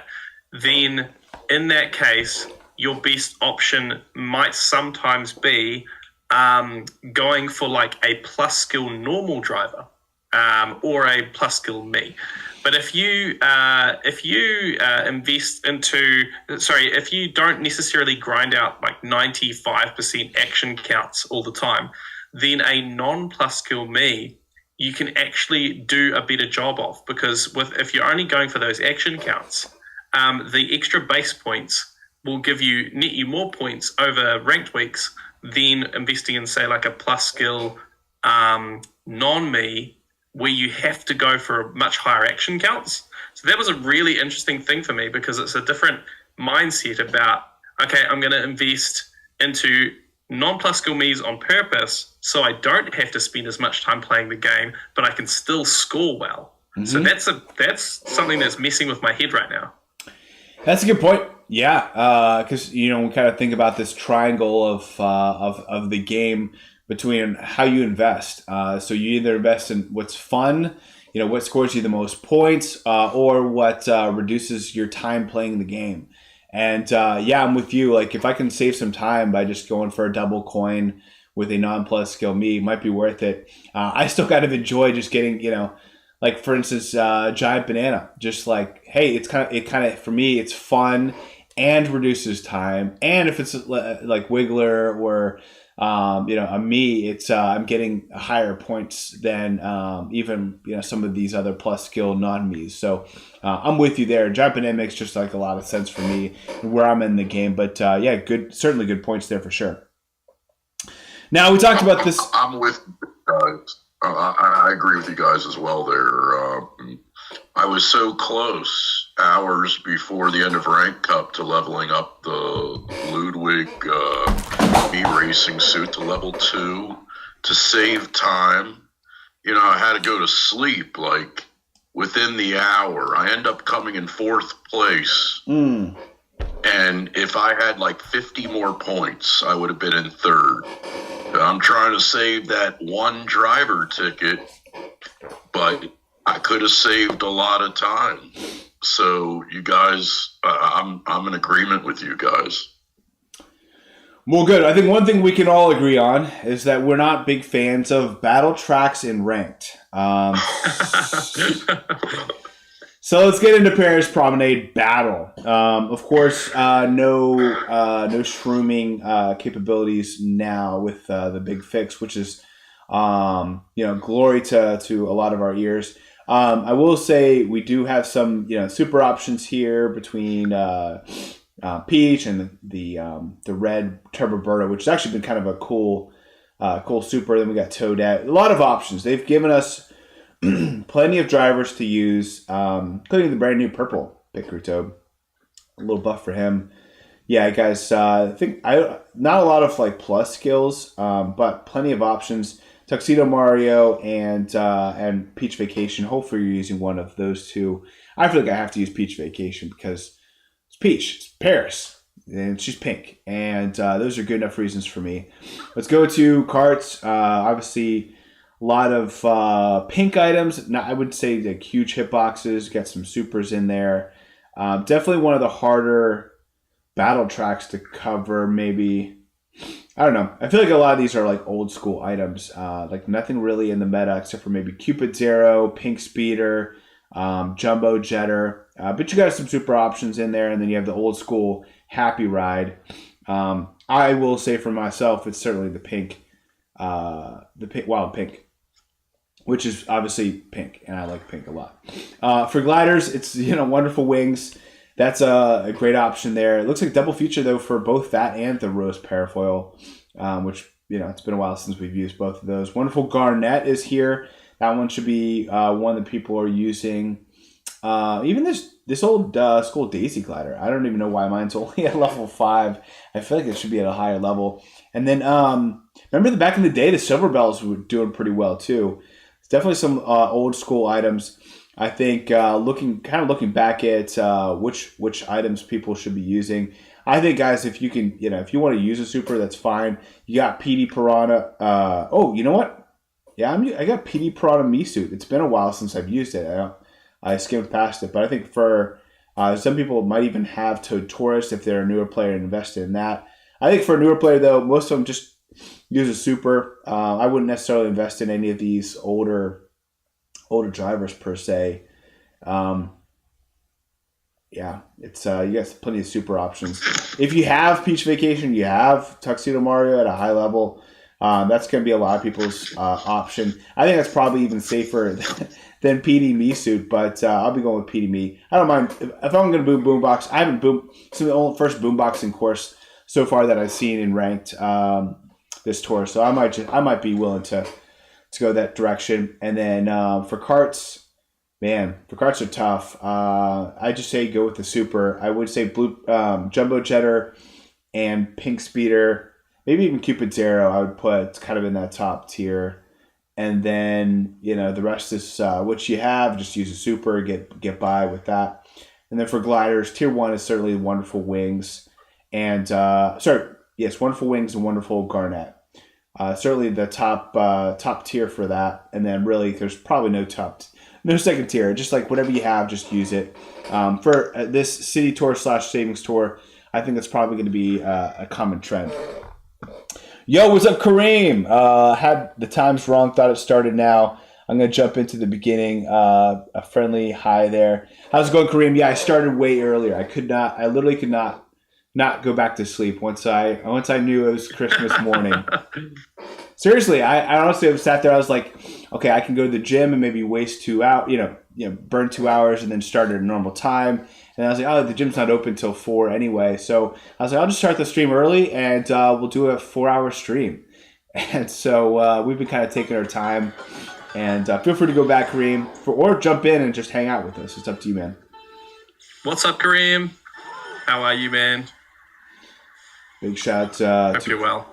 Kareem. I hope. I know he was getting a little burnt out on me. Hopefully, he's enjoying them again. The me's burn.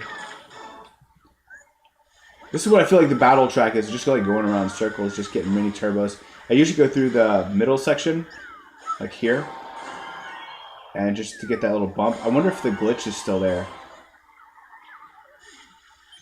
That glitch is very hard to replicate. Is it? Yeah, I find it really hard to do. I'm with you. I don't know if I've ever done it, to be honest with you. It's like right in here. So people can like kind of get stuck in this little. Let's see if I can. Like right here. Yeah, not easy. I say the majority of the time though, I just go through here over and over again. That's unfortunately the way battle tracks work. Pretty monotonous at times. Hey, I'm sure Kareem will be thinking about the best course to set up your auto clicker or your voice command, whatever you use, to grind out tokens. We do this every tour. Usually posts in my server around what has everyone tried out so far. So Kareem, if you've got any recommendations for the lovely viewers of which course is nice and short, maybe like a giant banana one perhaps, where you can quickly get as many tokens as possible. Should be real easy this tour, being tokens from opponent hits. That tends to be a really easy option.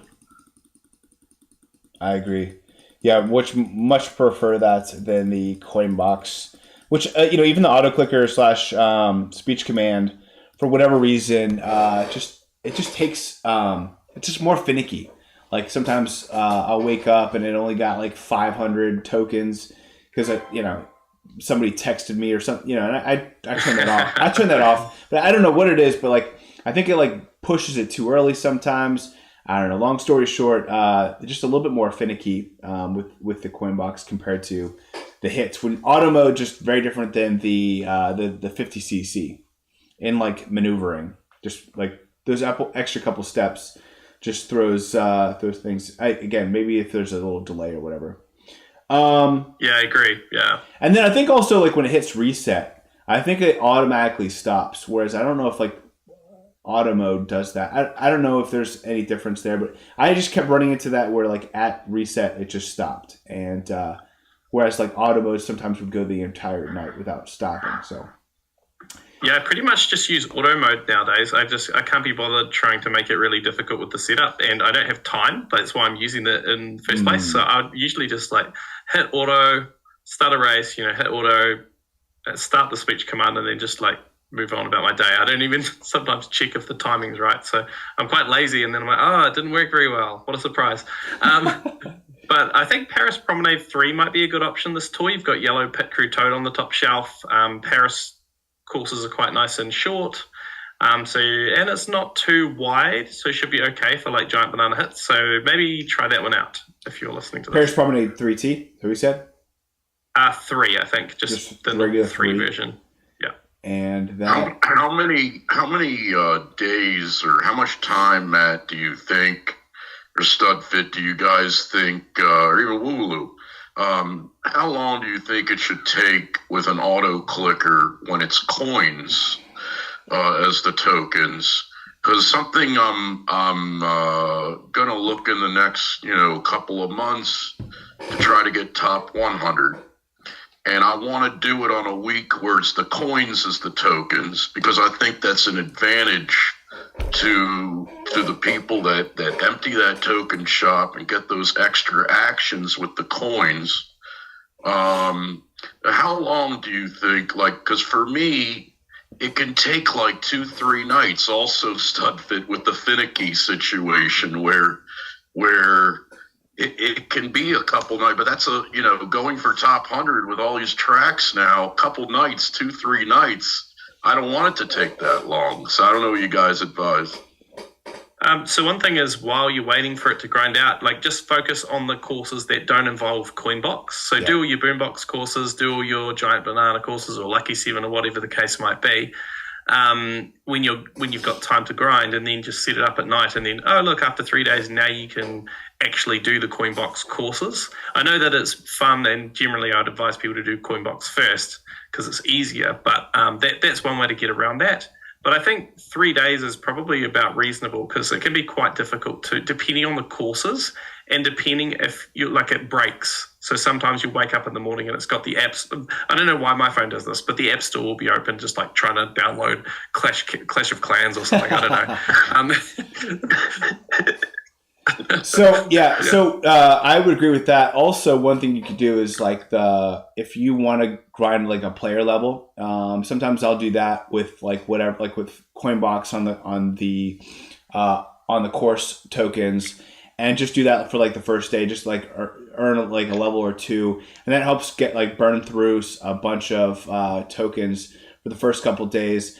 I usually only because I use like my alarm on my phone. I want to keep my phone in my same room on like Thursday and Friday. But typically, I'll set it overnight on Friday night, Saturday night, and usually by Sunday my tokens are gone, regardless of whether I'm using Coinbox. I think Coinbox might take like an extra night, but like overall, I think you could have it all cleared by mid Sunday. If you did a couple player level, you did what Matt just said, and just kind of focus on some of the tracks, in 150cc, just like when you're actually playing, with the non whatever skill. I would say, for Coinbox, that's like that. Those are kind of the couple steps I would do for hitting,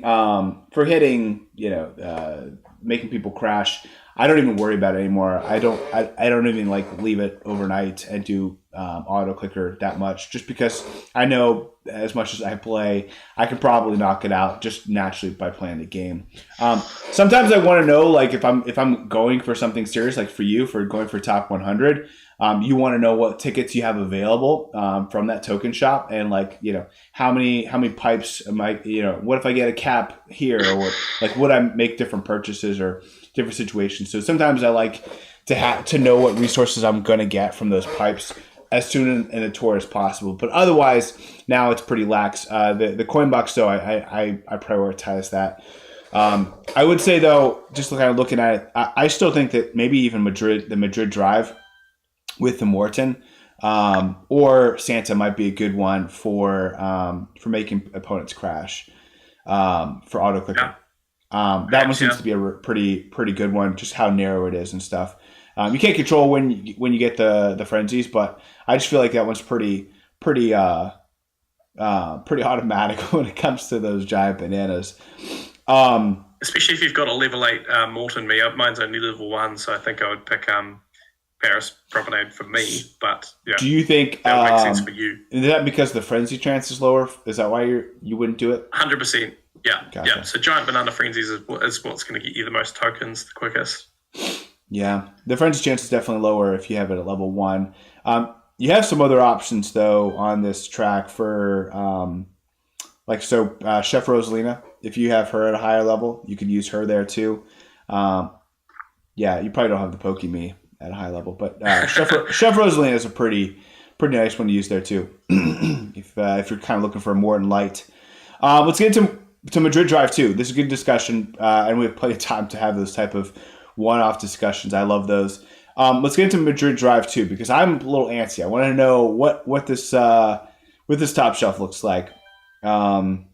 Okay, so Gold Me is back.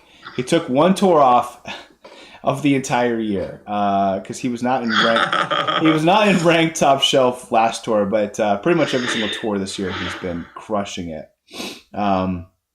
You also have the DK Me suit and Rosalina Volendam. It's been a while since we've seen her. Light Blue Shy Guy Explorer, obviously there too. Forgot Volendam was available. Yeah, man, it's been a while. She had a really good year last year for, I think, like during that summer. But yeah, it's been a little rougher for her here lately. I think certainly, if I think it's pretty clear. If you're a me collector, you obviously have the gold me at a very, very high level. But if you haven't hit tier 80, you can go with DK Me Racing Studio. He's probably going to be the better option. But for Volendam, you do have PD Piranha Gold on that second shelf. It looks like just that one coin boxer. A lot of people like the light blue Shy Guy Explorer. He's been doing really well this year. So he's certainly a good option. But it's pretty clear there's really 4 top skill options, 2 which are me's. I think if you're using the gold me, I think probably everyone who has him will be using him. And so from that perspective, that's a great option. Otherwise, light blue Shy, like if you're a newer player, light blue Shy Guy Explorer is probably going to be your best option. I probably would not at this point go back and invest in Volendam, especially with so many boomboxing options like Spartakong and others that Yaleen and whatever that I think Yaleen, I forget her skill now. Toad Astronaut. I mean, you can get burnt out on boomboxing, so I would probably leave Volendam at bay. Probably go light blue Shy Guy if I was a newer player. So look, for myself though, it's gonna be gold me. It's pretty obvious there. Oh, okay. So my pink comet, who has been doing pretty well, did get this buff, city buff, whatever. It is what it is. But Moo Off-Roader has been one of the top carts in the game, and it gets a wonderful buff there. We do have the new Dolphin, which I absolutely love. I drove with this again the other day. It is such a fun cart. If you don't have it. The Rainbow Taxi's been doing pretty well in the meta. I don't think necessarily a lot of people have been investing in it, but it's pretty strong. I do kind of like this Yeehaw Wagon. I hope it does really well in the game. I love those original items. And then the Combo Cruiser, an old school favorite as well. I think for those looking for kind of those tiers, I think Moo Off-Roader is in a tier of itself. Tier 2, probably Pink Comet and Rainbow Taxi, and probably Tier 3, I'd probably put the Combo Cruiser, and that's it. You can get a little spicy and go with the Yeehaw Wagon, but that's probably about it. Tyler, you got a little excited there. Oh, it's because I have both the Moo Off-Roader and the Combo Cruiser. Yeah, that Combo Cruiser was pretty great at the very beginning of 2022. Very big hitbox, pairs well with some items. Yeah, no, I think that's. I think even if I was a newer player and just want to have some fun, that would be a cool one to go back. I mean, it's got a battle track, right? As well as Cookie Land. I think it's Cookie Land. Yeah, so Cookie Land there too. Not a bad Cookie Land cart. Cookie Land's a tough one to cover. For me, it is the Pink Comet. So you kind of having pick between those two. For myself, I have to go Pink Comet, but I think for a lot of people, Moo Off-Roader's by far the best option. For gliders, okay, so they haven't made this too tricky for us. They've given us some decent meta items here. 8-bit Super Mushroom, strong one there. Double feature for the Smiley Glider. You also have the Yellow Hard Hat, which has been having a great year. And then some people have been investing in the Rainbow Flappy Wings. I might have to go with that. That's my only option. The Rainbow? Yeah, level 1. Yeah, Antelope's... Oh, never mind. I thought those were the cookies. It did kind of look like that at first. Yeah, I think for a lot of people, for tiers, man, it's probably Yellow Hard Hat, number 1. 8-bit Super Mushroom, probably 2. With Smiley at 3 in the third tier. And then, man, I think we have a double feature, though, for this red emblem. We have double feature for the Smiley Glider. Yeah, I mean... that red emblem is in the Spotlight shop for the first time with the green emblem as well, and it's appeared in my token shop today. So your token shop?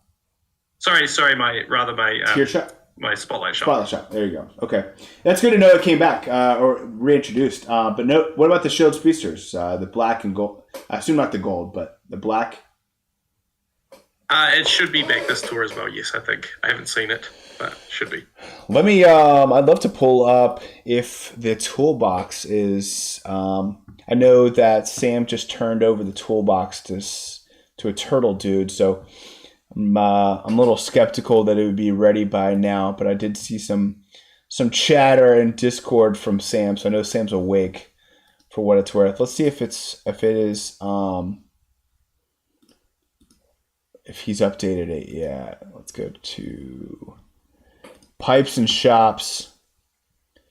I don't even mind spending a little more time in the toolbox today. There's some really cool features that haven't really... Oh, the wonderful diamond's back. Oh. Wonderful diamond's back in the Spotlight shop? Yes. That's phenomenal. My biggest regret not picking it up. That's awesome. Me too, man. Yeah, it's a great glider. I made the right choice with the silver Cupid's arrow, though. I went, well, the wonderful glider's done so well. That silver Cupid's arrow, it's got to do well. And I went in on it, and it's coming through for me in ranked. It's back again this week. I think I'll triple cap it this tour. Wow. Triple. Makes sense, though. I like that. It's a strong word. It's one of the biggest up-and-comers in ticket times, for sure. So, yeah. All right. Well, I'll keep an eye. It doesn't seem like the pipes are available quite yet. The shop is available for the toolbox, but I'll keep an eye on it.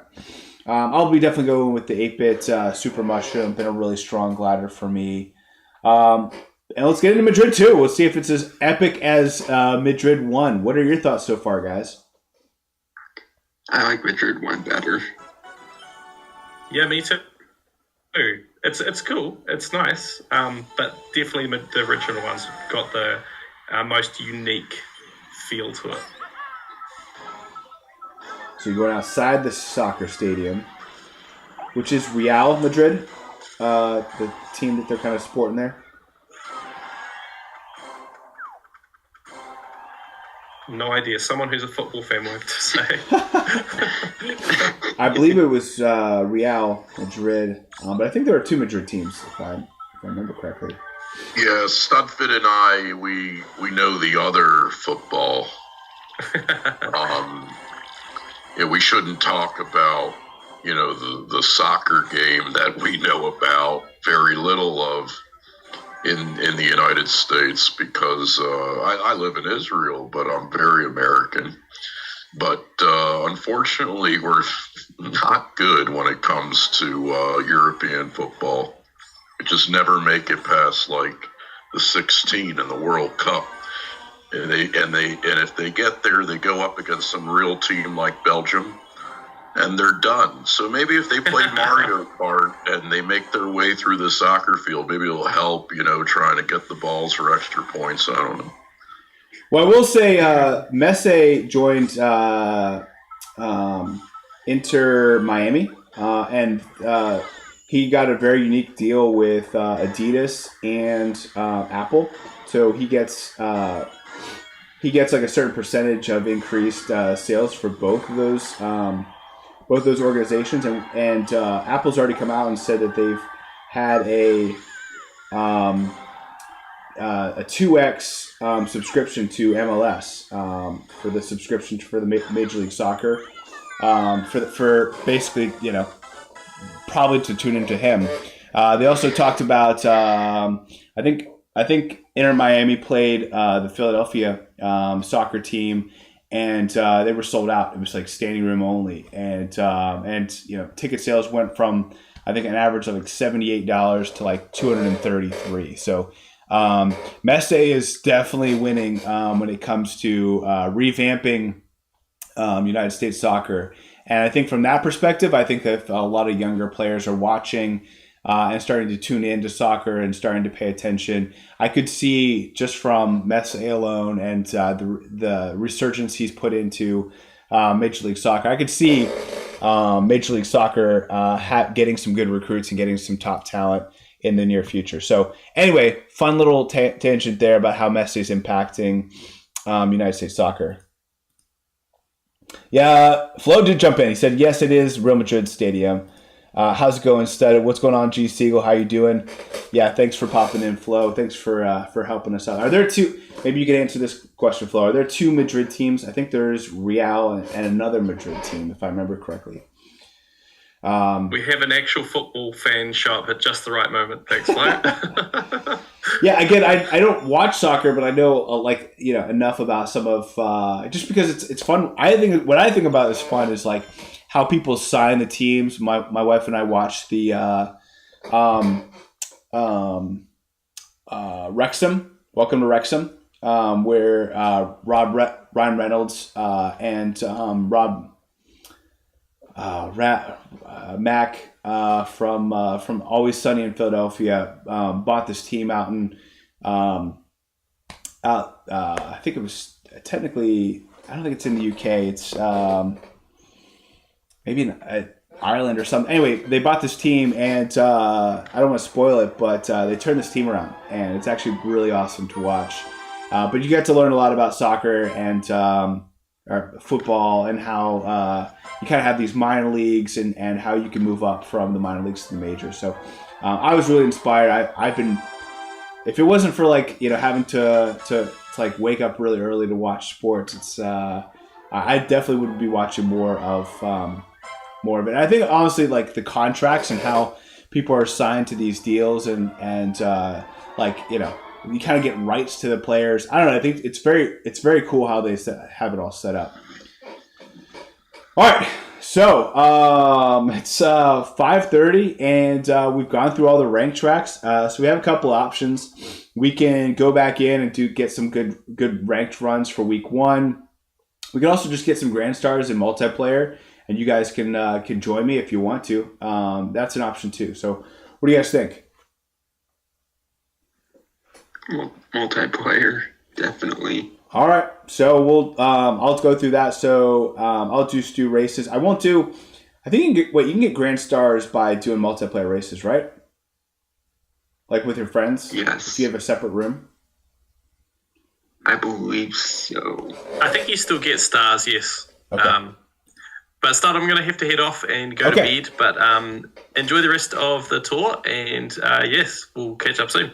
All right. Well, thanks again for joining us, Matt. Appreciate that, buddy. Thanks for the comments there. Appreciate you and everything you do for the community. And for those who haven't subscribed, definitely check out Matt Aldridge, ALDRIDGE. Check him out. Nice. Subscribe. Nailed it. Thanks. And gents, lovely to hang out with you all. And enjoy the tour. Thanks, Matt. Cool chilling with you. Have a good one. See ya. All right, and then Noah Scott did. It's Rob McElvaney. So just to get that. So he and Ryan Reynolds bought this Wrexham team. In fact, I bought my wife the Wrexham jersey. That's how much she loved the series and got into it. Paul says it's Atletico Madrid is the other team there in Madrid. Appreciate that. Thank you, Paul. Flo said hi. Yes, there's Atletico Madrid as well. Their stadium.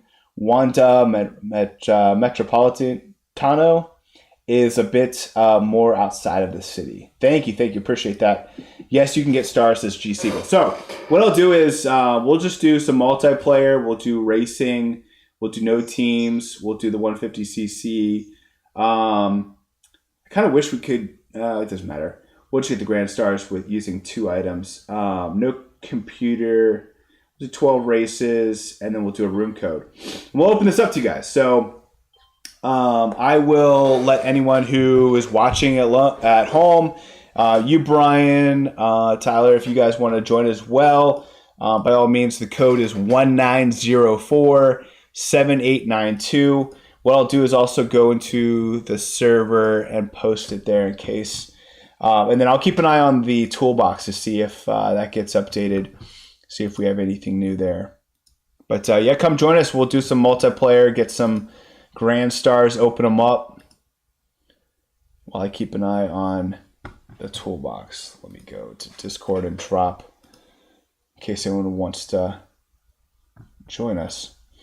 I would say just my reaction to Madrid 2. Pretty cool. It's a nice little section there with the thomps, but definitely Madrid 1 is where the fun is at. Let's go. And we have fantasy football coming up. Speaking of football. Yes. So if anyone would like to, I think we might have. If we can get 2 more, I think actually no, 4. I think we'd have to get 4 more people who are interested in fantasy football. We'll move from 2 10-team leagues to 2 12-team leagues. Oh wow, yeah, like absolutely. I'm sure that there's a couple guys on and gals because the gals can play fantasy football very well. Just a couple more people listening to the show right now. I'm sure you want to join in on a very good league, a league where people take it seriously, even though it's friendly at the same time. So nobody's going to be busting the bank or anything like that, and that's fun. Yeah, it's a blast. I mean, we have a lot of fun with it. And you get to play against people like Jeeves and Edidle and people like Brian and others. We just have a lot of fun there too, and play a trash talking as well, which is always fun.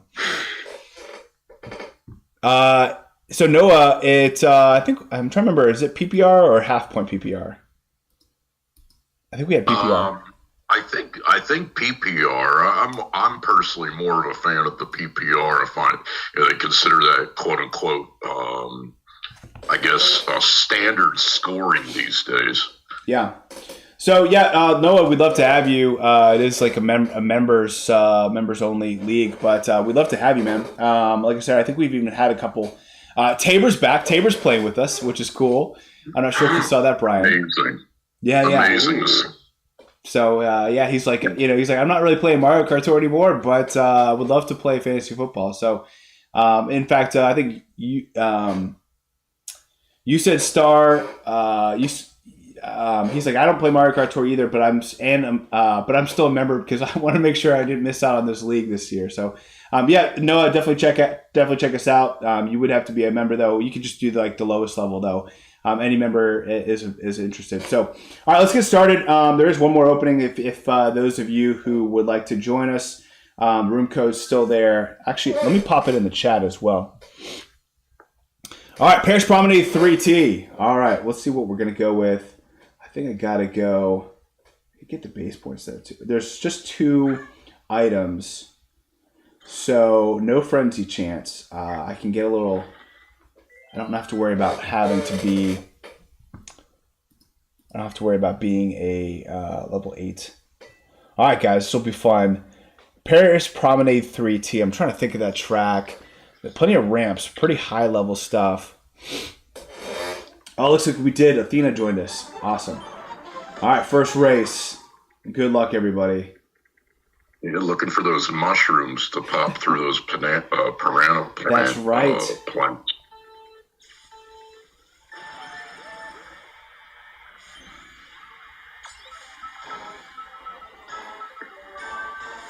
Good luck, everybody. Good luck. You're not going to need much of it against me. You say that now.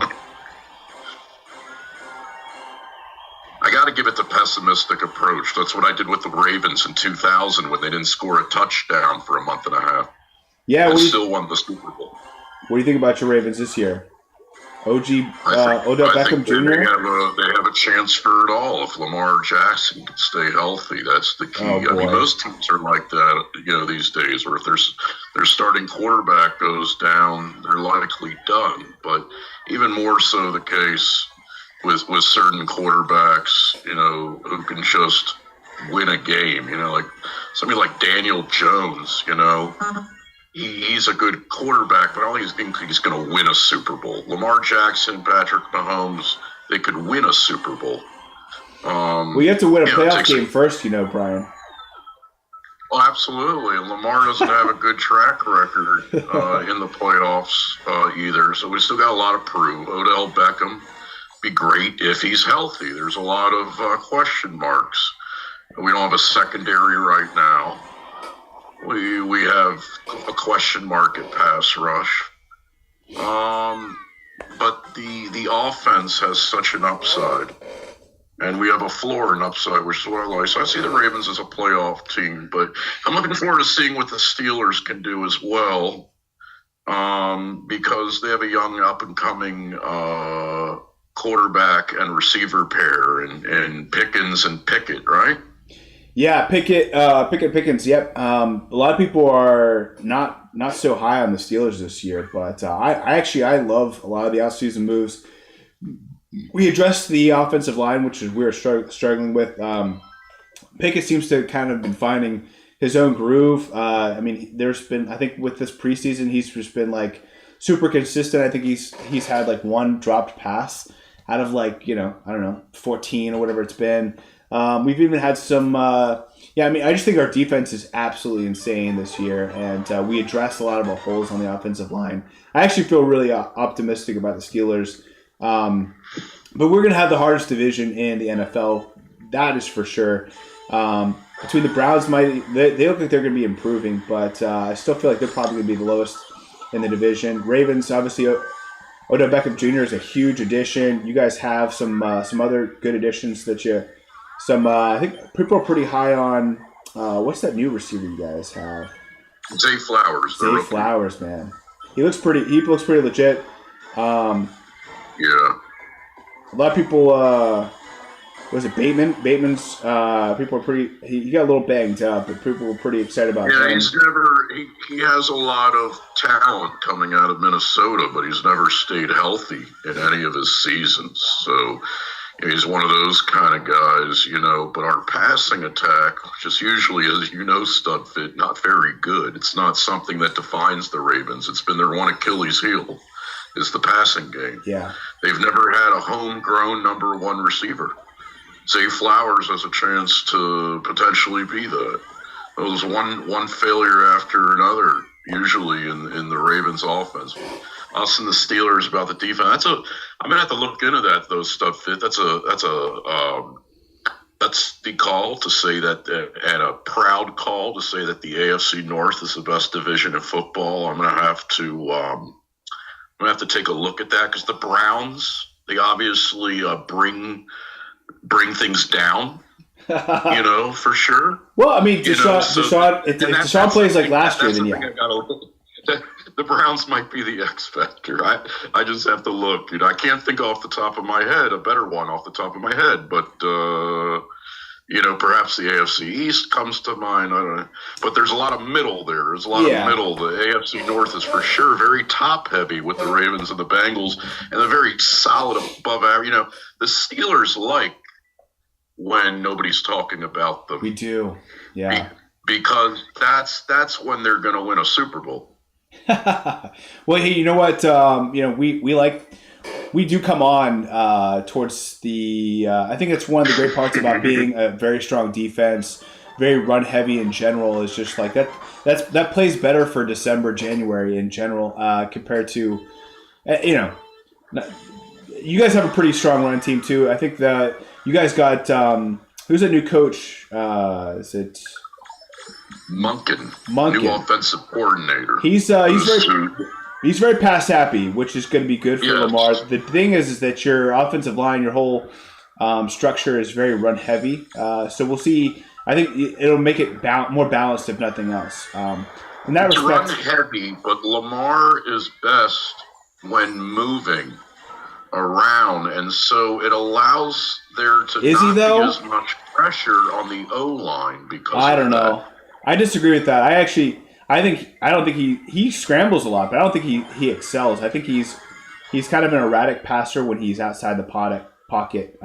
He kind of goes playground style a little too much when he feels like when he's not in the pocket. But if he can get pressure, if he can get time in the pocket, he's got a wild arm. He can just whip it. And I think whipping it off of one foot, doing some weird acrobat stuff. That's what he ends up doing when he's outside the pocket. And I think if I were you, having a great line would be kind of the answer to a lot of.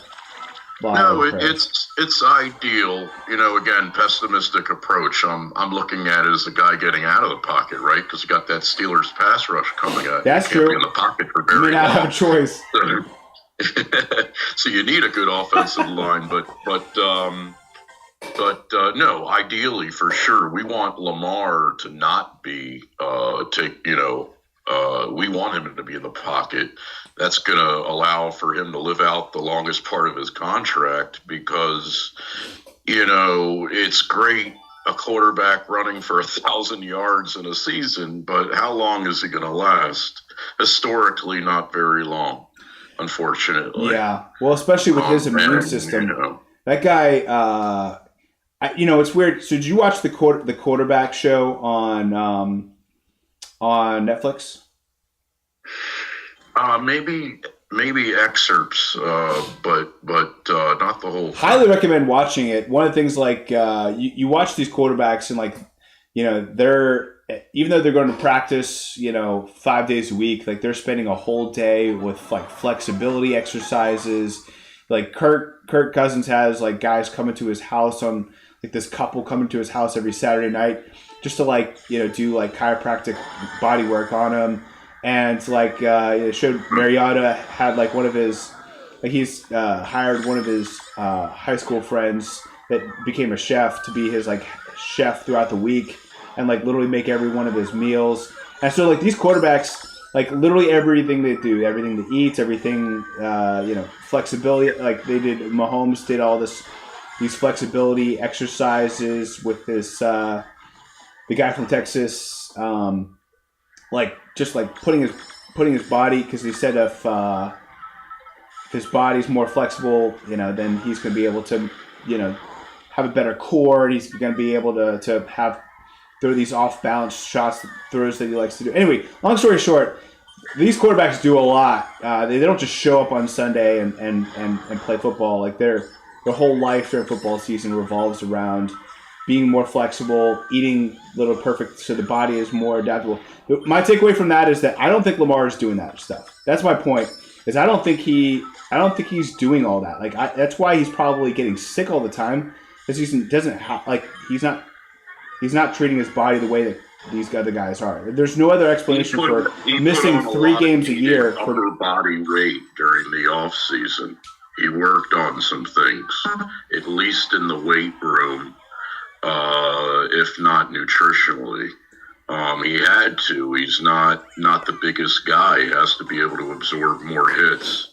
And they say there's some changes with him. Perhaps the money made him, sometimes the money makes people lazier. It's nice to see when somebody gets a big contract that they do something for it. We gave Flacco a huge contract. He cashed in. He bet on himself. We offered him something moderate, and then he goes out and he wins a Super Bowl, gets the top contract for a quarterback, but he didn't really do much else. He wasn't a very good. He was above average, but he wasn't very, very good in the regular season. He never made a Pro Bowl. Yeah, Ray Lewis won that Super Bowl for you guys, not him, not Flacco. There's a lot of, Lamar Jackson is no Dan Marino. He's not Tom Brady. He's not Patrick Mahomes. But if not for Lamar, we don't win a possible Super Bowl. It is hard to find top talent. It's hard to find, like, that franchise quarterback in the NFL. I agree with you there. I think Lamar is certainly, probably top 10 quarterback talent wise, but I don't know. I'm just not. I'm not the biggest fan of him himself. He doesn't have the it gene to me when it comes to being able to win in clutch situations. I think he's uber talented, but I don't know if he has the it factor. That's all. That part I think.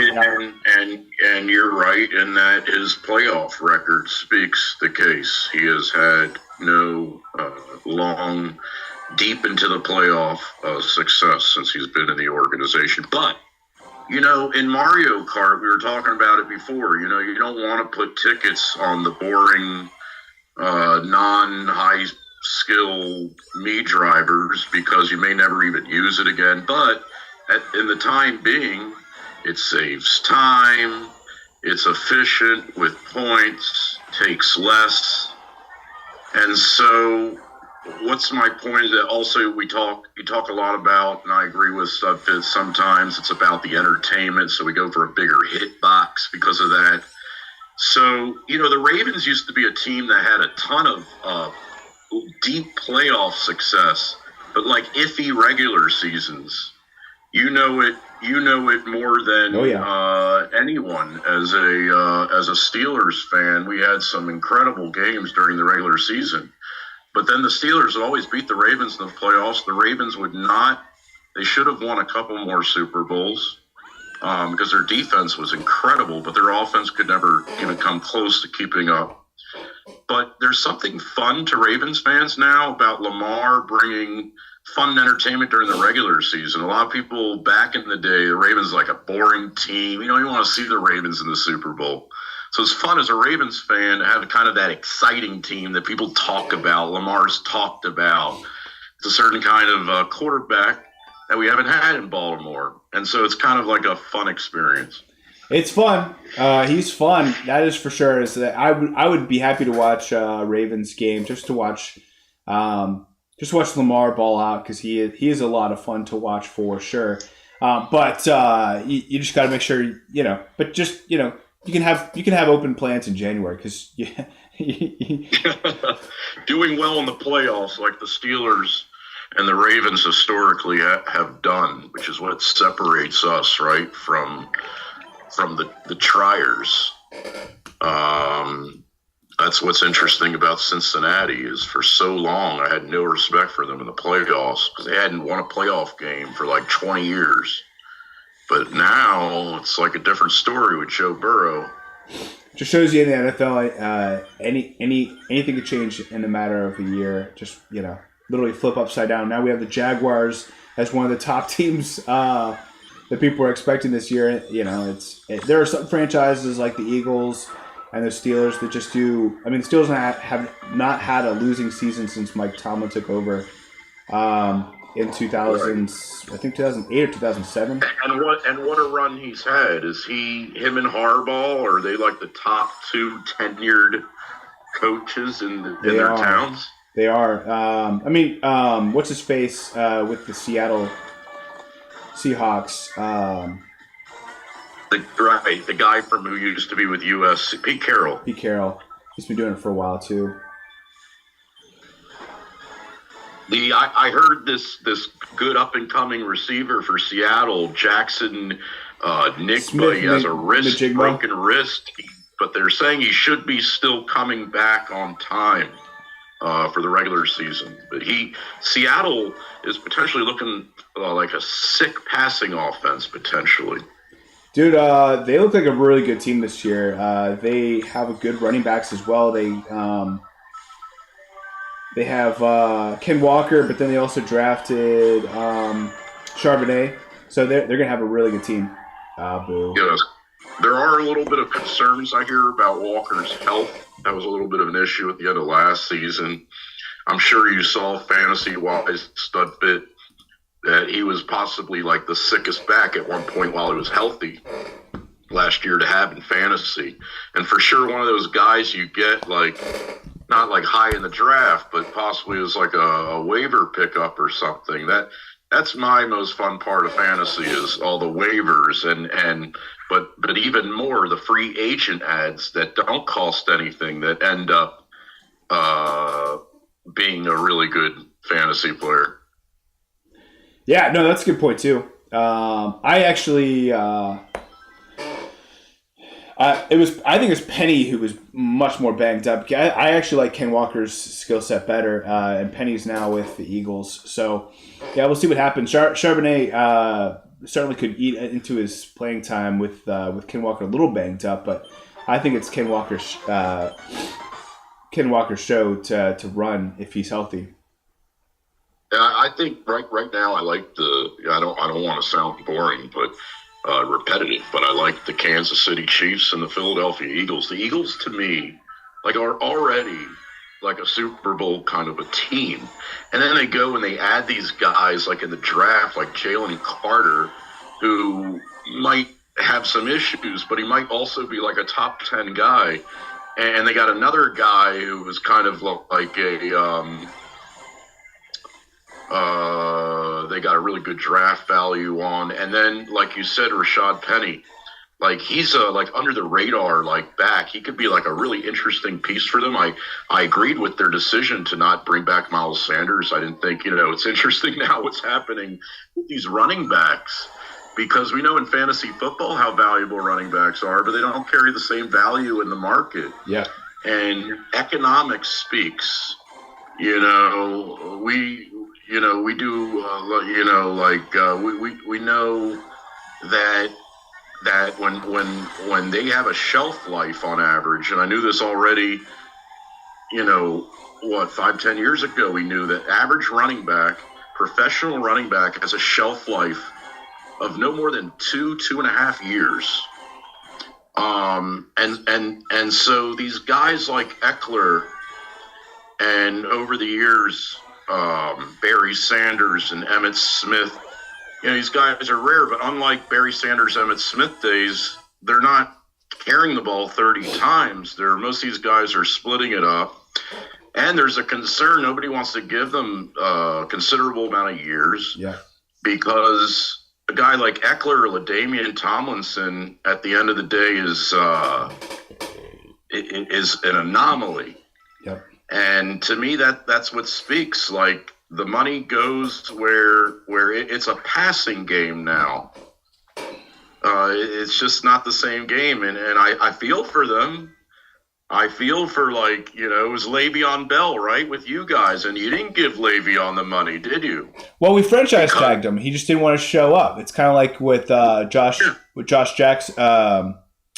Jacobs right now. He's franchise tagged, and he wants to get a new contract, but his options are to either not get paid at all or to make, was it $8 million or something, like $10 million? And so it's like, dude, you're only going to lose. And so that's what Le'Veon did. If you remember, he just said, I'm not going to make anything this year, but I'll be healthy for next year. And then look, then and then look what happened. Even the Ravens ended up getting him. He didn't really do anything. And there you go. All you have to do is look at Le'Veon, in all due respect to the few good, really, really good years he had with the Steelers. But the receivers now, the receivers and the offensive linemen and the quarterbacks, those are the guys that are going to get the money. Yeah. Part of it has to do with that shelf life. Part of it has to do with just like replaceable talent. If you think about it, like who was the best running back last year in fantasy? McCaffrey or Eckler? Yeah. I'm trying to think. The way I see it is like, the best quarterback, if you look at the best quarterback, that's probably who's going to be in the Super Bowl. It's going to be Mahomes, it's going to be Hurts. Like, those are the best two quarterbacks. You're going to pay them the most because you're going to be the best team in the league. But you look at, say the number one, running back, Eckler, how did the Chargers do in the playoffs? Not that great. Exactly. Jonathan Taylor did great last year. Josh Jacobs did great last year. Are the Raiders, are the Colts, are they in the playoffs? Let alone the Super Bowl? No. So it just shows you, like, running back, replaceable talent is not going to make a huge difference compared to a quarterback, and that's why we see the Chargers haven't done anything in the playoffs, right? Since what do they beat the Steelers in 30 years ago? I will say I'm actually pretty high on the Chargers this year. They were pretty banged up last year. They had sometimes one wide receiver. Herbert was injured half the year. I actually feel like they're going to have a bounce back year this year. But I will say if they don't do well, Staley's out. Man, everyone was pretty excited about him for a long time. But now that he's had kind of last year, for the coaches, like, usually the leash is pretty short. You gotta produce quickly or you're out. Yeah. I think Kingsbury's not coaching anymore, right? In the NFL, I think he's with USC now. He was with Arizona. Yeah, he was. He got a big deal too. I think now he's with USC or something. Yeah, and they have and they feel like a king when they have an opportunity like that in college. Oh, all the amenities. You know, they have a choice between, you know, not being that great of a coach in the NFL and just being treated like a king in a college. So I guess a decision I wouldn't mind having. Yeah. Hey, why not, right? You see, hear all this stuff about Jim Harbaugh, though. I don't know if he's being treated like a king at his university. Yeah, that is for sure.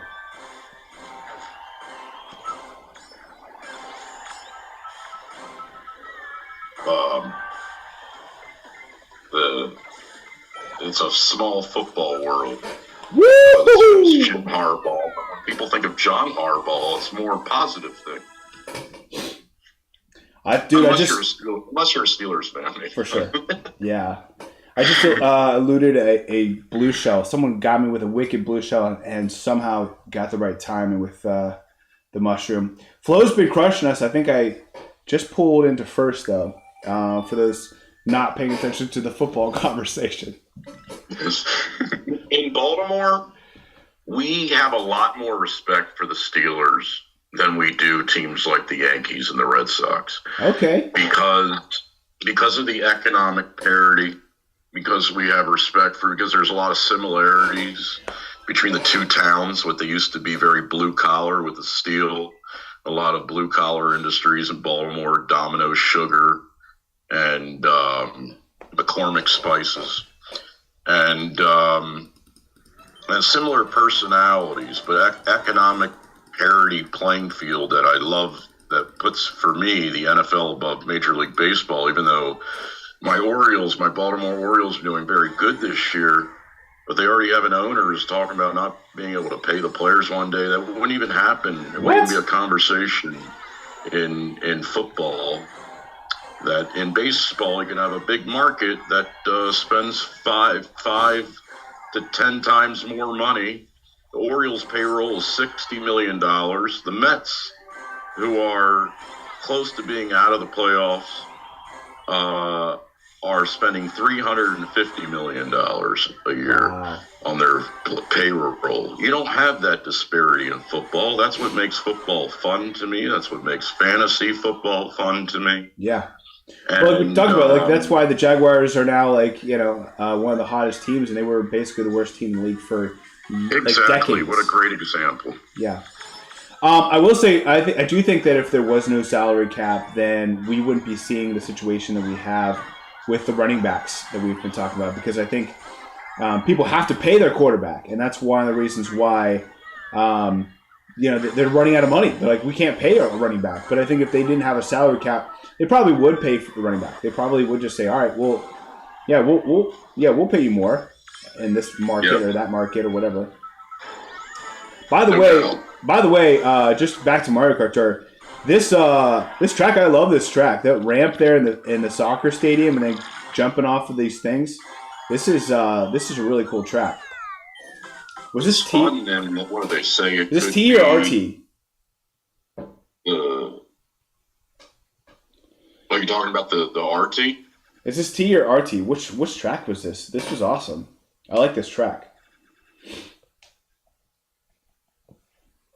And it could be potentially our last city ever in this game.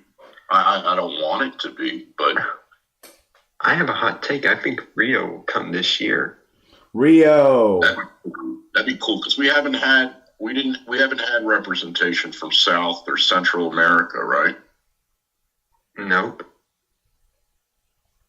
No representation. That'd be awesome. That would be fair. Love that.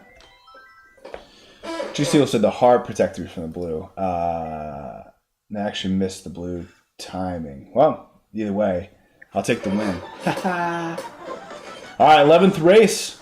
Got this, so 2 more. And then maybe we can work on some ranked or keep going back into multiplayer. Either way, I got to get the Grand Star, so...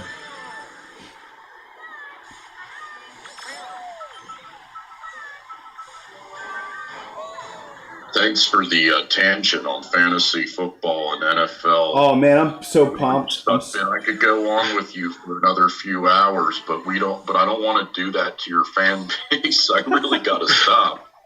It's all right. Whoops. Just like you guys keep talking about that, I'm going to focus on trying to win here. And trying to sorry. I'm so bad at multitasking. Sometimes, like something you guys, Studfit, you and all the top content creators for Mario Kart, you guys are incredible. I feel at multitasking. I cannot, when I'm even having a conversation. I was doing the draft last year while playing multiplayer, our draft. Yeah. I don't know what I'm doing in the multiplayer. And then you guys at the same time are checking the chat and you're checking this and doing that. I find it unbelievable.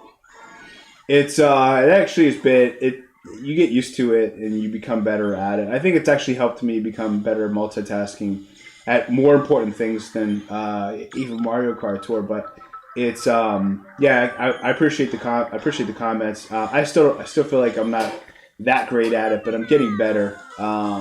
There's times where it's like I'm like remembering the names of everything, and then like trying to remember to say driver versus kart versus glider. Like just like that alone can be sometimes the hardest part.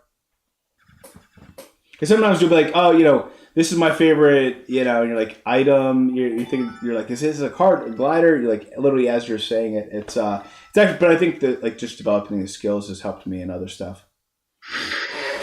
Oh, okay. Flo said the MKT toolbox is ready, so that's where we'll jump next once we get done with the 12 races. Nice. Yeah, perfect timing. Awesome. Thank you, Flo. Appreciate that, buddy. We'll see. We'll see. That's where you're going to run through all the drivers, karts, and gliders, right? That you would advise. In the Spotlight shop, yeah. And then I've been wanting to go into some of the other features of the toolbox that I'd be really excited to go through with you guys. This is the final race, though. So Brian, focus, man. Oh, I'm already disconnected, unfortunately. Oh, are you? Okay. I would love to see like updates potentially where I don't know, they make it like they do something with the server to make it a little easier to stay onto the multiplayer. Oh, yep. I will say, kind of the European Wi-Fi's and signals just seem to be a lot worse than here in the States. That's one of the issues is going off of a dial-up. Wow, that's how old I am. I used to work for AOL when they were transitioning from dial-up to the high speed. Sorry for that slip. No, but I'm unfortunately using mainly 5G. If I was using Wi-Fi, I'd maybe have less issues.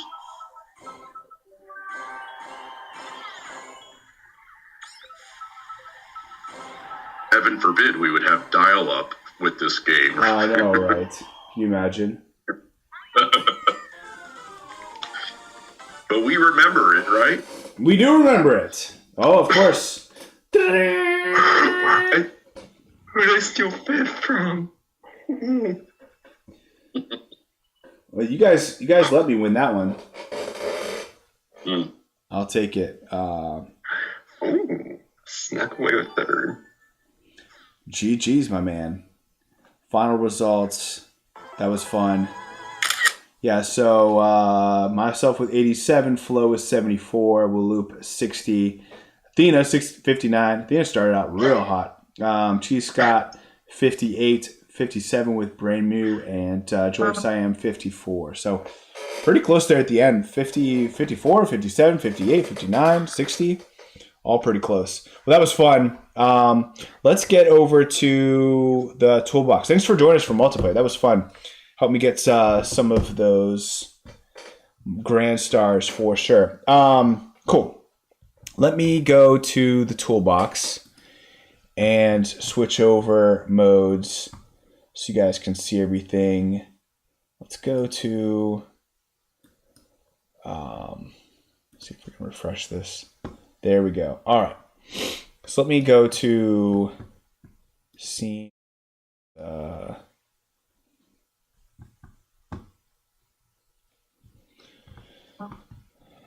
go here, and then I think we have. Oh, here we go. Spotlight. All right, cool. Let me and then I'll adjust this a little bit so you guys can see it better. Oh, that's not what I wanted.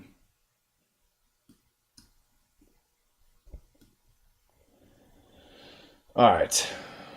Here we go. Cool. Let's go to the daily spotlight. And I have had these pop-ups. Hopefully they stay out of our way. Let me adjust this so that everything's fitting in here. Actually, I don't mind. Okay, there we go. Yeah. They could call this the old school tour. It would be a little more original. Old school tour? Yeah, you could do that. School. All right. This looks like this worked pretty well. I'll kind of back this up. And then, I don't know what my camera's doing here, but whatever.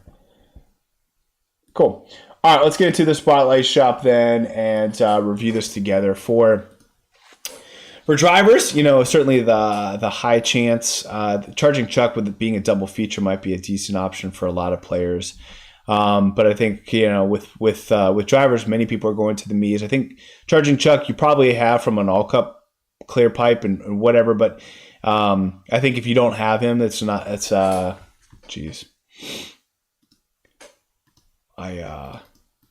sorry, that pop-up might happen from time to time. Like he had his more valuable days. He had, for sure, and that's why you can get him in the all clear pipe because he's they don't put some of the newer items in there. I think for other drivers, I think Toad Astronaut's going to be your best option by far. Behind him, you might have Light Blue Shad Guy Explorer. I think those are going to be probably your best two options to get, unless you get Gold Charging Chuck. I'm sorry, guys. That's going to pop up the entire time, I promise you. Yeah, I don't really see anything else that's kind of a must get. So Gold Charging Chuck, Toad Astronaut, and Light Blue Shad Guy Explorer in that order. Those are probably the only three you have to get if you don't have them. I think everyone should own those three if you haven't gone into the Miis. Outside of that, you could dabble in some Charging Chuck. You could get Peach Vacation if you really wanted. Overall, though, those are probably the best driver options you have there. As for carts, for these higher chance items, you could go Combo Cruiser, again, kind of for that Cookie Land. You could also get it for the one ranked track there, the Madrid 2. Certainly a decent option there. Mark II was a pretty good one, pretty big hitbox. Covers some good Mario circuit tracks. Not a must get, neither one of those really, but I think of the higher chance, those are the two that stick out. Moving down to the normal chances, we have Jukebox Buggy. Jukebox Buggy's been coming on strong, and I wonder if it, like the Armored Rider, will continue to just get these really, really good buffs. I think that's a really good option for a lot of players. Cupid Darrow's not bad. It had a really strong year last year. Armored Rider for sure is one of the top ones. It's just so tough because it's like you want to give. You don't want to be. It's kind of like with Derrick Henry, as we're talking about the NFL analogies. It's kind of like you don't want to be the first one out, but you also don't want to be holding the bag. It's like you don't want to be the person who's investing in Armored Rider and then all of a sudden it dies off. But it doesn't look like it's going to die off anytime soon. That's just the way it seems at this point. I'd say this third row of the normal chances is probably the best options here between we got the Moo Moo Off-Roader, Pink Speeder, even Rainbow Taxi, Blooper Shuttle. All of those are really, really strong in the meta. On the row below, you have the Sakura Sports Coupe. Jumbo Jetter's really strong this tour. Both the red and the pink Comet seem to be the best two Comets there. Although the black, silver Cupid's Arrow is really strong. Black Shield Speedster. It's apparently, it's from what Matt had said, it's doing really well in all cup ranking this tour. It's still kind of on the fringe. If you want to go in early because it looks awesome, like I did, feel free. But it's not something you have to get, like the Blooper Shuttle or the Moon Off-Roader or even Pink Speeder. Like those are ones that you should probably have at this point. And then the row below, I wouldn't necessarily recommend any of those either. For the gold items, I kind of am looking for the gold Bullet Bill, the gold Lunar Cruiser, and gold Bruiser. I think the Lunar Cruiser is not included in here. It wasn't last tour. It does look like the gold pipes is here, which is kind of interesting. That's new there. Haven't seen that as a part of the selection there. So that's there. The gold Bruiser is there. The gold Bullet Blaster is there. Maybe even the gold. I'm trying to keep level headed about the gold Cupid's Arrow because although the silver Cupid's Arrow is doing really well, the gold's been kind of lagging behind. I just don't know if it has the same oomph that the silver does at this point. It's kind of taken, and I don't see a Lunar Cruiser there either. So I think for that for the middle chances. Middle chances is probably where it's at. I think I throw the Armored Rider on there for sure. I'd say the Moon Off-Roader, Pink Speeder, Blooper Shuttle, Rainbow Taxi, and then the next row, put Silver Cupid's Arrow, Pink Speeder, Pink Comet, Red Comet, Sakura Sports Coupe, and that's probably it. I mean, I think on the first in or first out, kind of on that fringe would be the Jukebox Buggy, just because it's doing so well. Cupid's Arrow's on there too, maybe even White Bruiser. But I think at this point in time, I would just probably stick to the core, and then I would throw maybe the Gold Bullet Blaster and the Gold Bruiser in there as well. For gliders, I would say the higher chance actually pretty good. The Fuzzy Kite and Yellow Hard Hat are pretty strong. Wonderful Wings, phenomenal. And so those are probably going to be all three decent pickups. Even the the Rose Parasol has really good coverage. It's a little older for sure, so I wouldn't say that it's a must get. But Yellow Hard Hat, Fuzzy Kite, and Wonderful Wings, some of the best options there. For the normal chance gliders, this is a little tougher than carts. I can already tell that right now. I mean, I would maybe put the 8-bit Super. It's kind of on the fringe. The Green Cat Parafoil. The 8-bit 1-Up Mushroom. The Tropical Balloons. Certainly the Wonderful Garnet. Wonderful Diamonds right there. Maybe even the Smiley Glider. The was it called officially? The Smiley Flower. That one's picking up. I could see that one breaking in the top 15. As we talked about, that Matt mentioned, both the red and the green emblem are back for the first time. I would say the gold gliders, none of them are really that crazy good. I would say I kind of highlighted the gold Boo last time. I had to see how the meta was impacted from it. But overall, I think gliders definitely not quite as good stacking up against the carts. There's a lot of great carts available, but for the gliders, just to kind of sum it up, I say 8-bit Super Mushroom, Green Cat Parafoil, 8-bit 1-Up Mushroom, Tropical Balloons, Wonderful Garnet, Wonderful Diamond, Smiley Flower Glider, and that's probably where I draw the line. So there you go. Any thoughts there, guys? Anyone watching at home have anything you want to add there? Well, usually I don't like analogies, but I think your Derrick Henry analogy to like armored rider is pretty on point. And I hear you on that, because there have been a couple of times in this game that I've gotten a couple of these meta carts, but I feel like I got them too late. Like Yellow Off-Roader. I got it, but I got it like the third time it was available.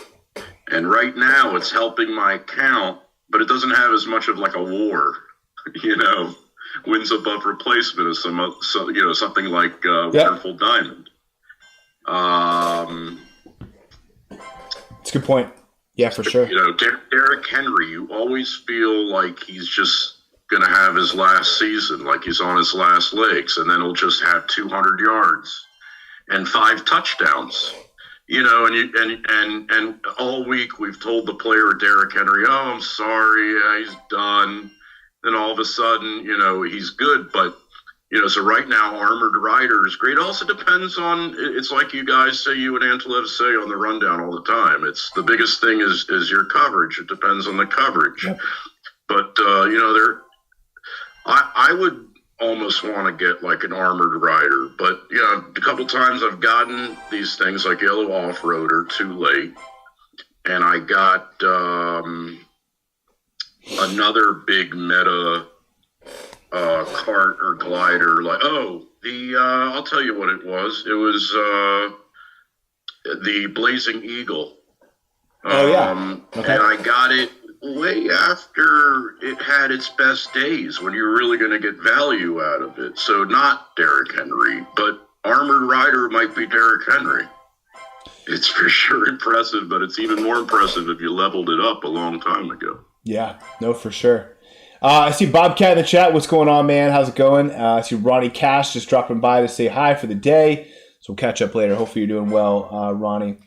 Noah Scott says, speaking of football analogies, any items that have been like Ryan Fitzpatrick, highly consistent. I'm new, so curious. So, man, Ryan Fitzpatrick. Ryan Fitzpatrick, for those who did not know, went to Harvard. Really smart guy. Just knows how to take care of his body. Knows how to just like super consistent. Would be put on terrible teams as kind of like a stopgap when it comes to quarterbacks. I almost have to say that Jukebox Buggy. It might be the Ryan Fitzpatrick of Karts. Wow.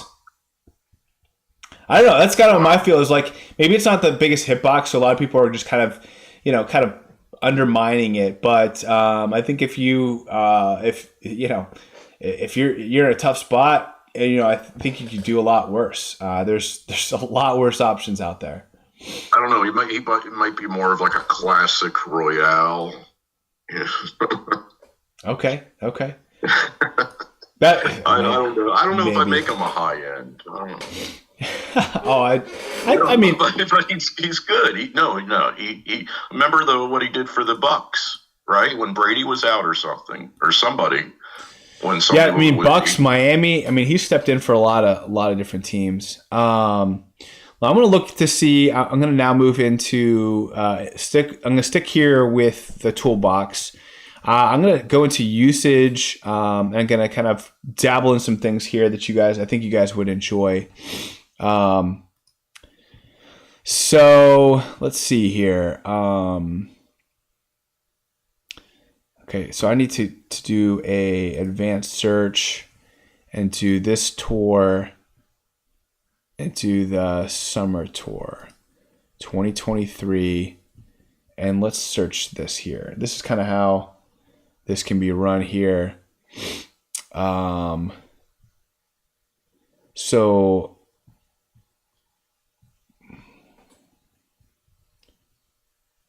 it looks like this candle.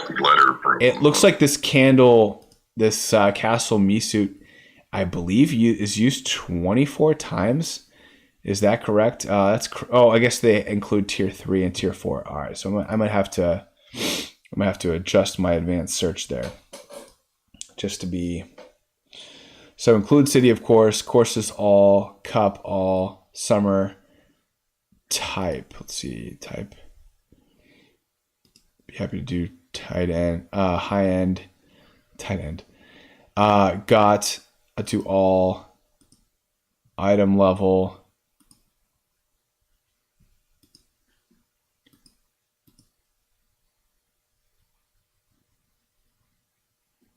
We'll do at 8. Shop item only tier 3. I think this is the search I'm looking for.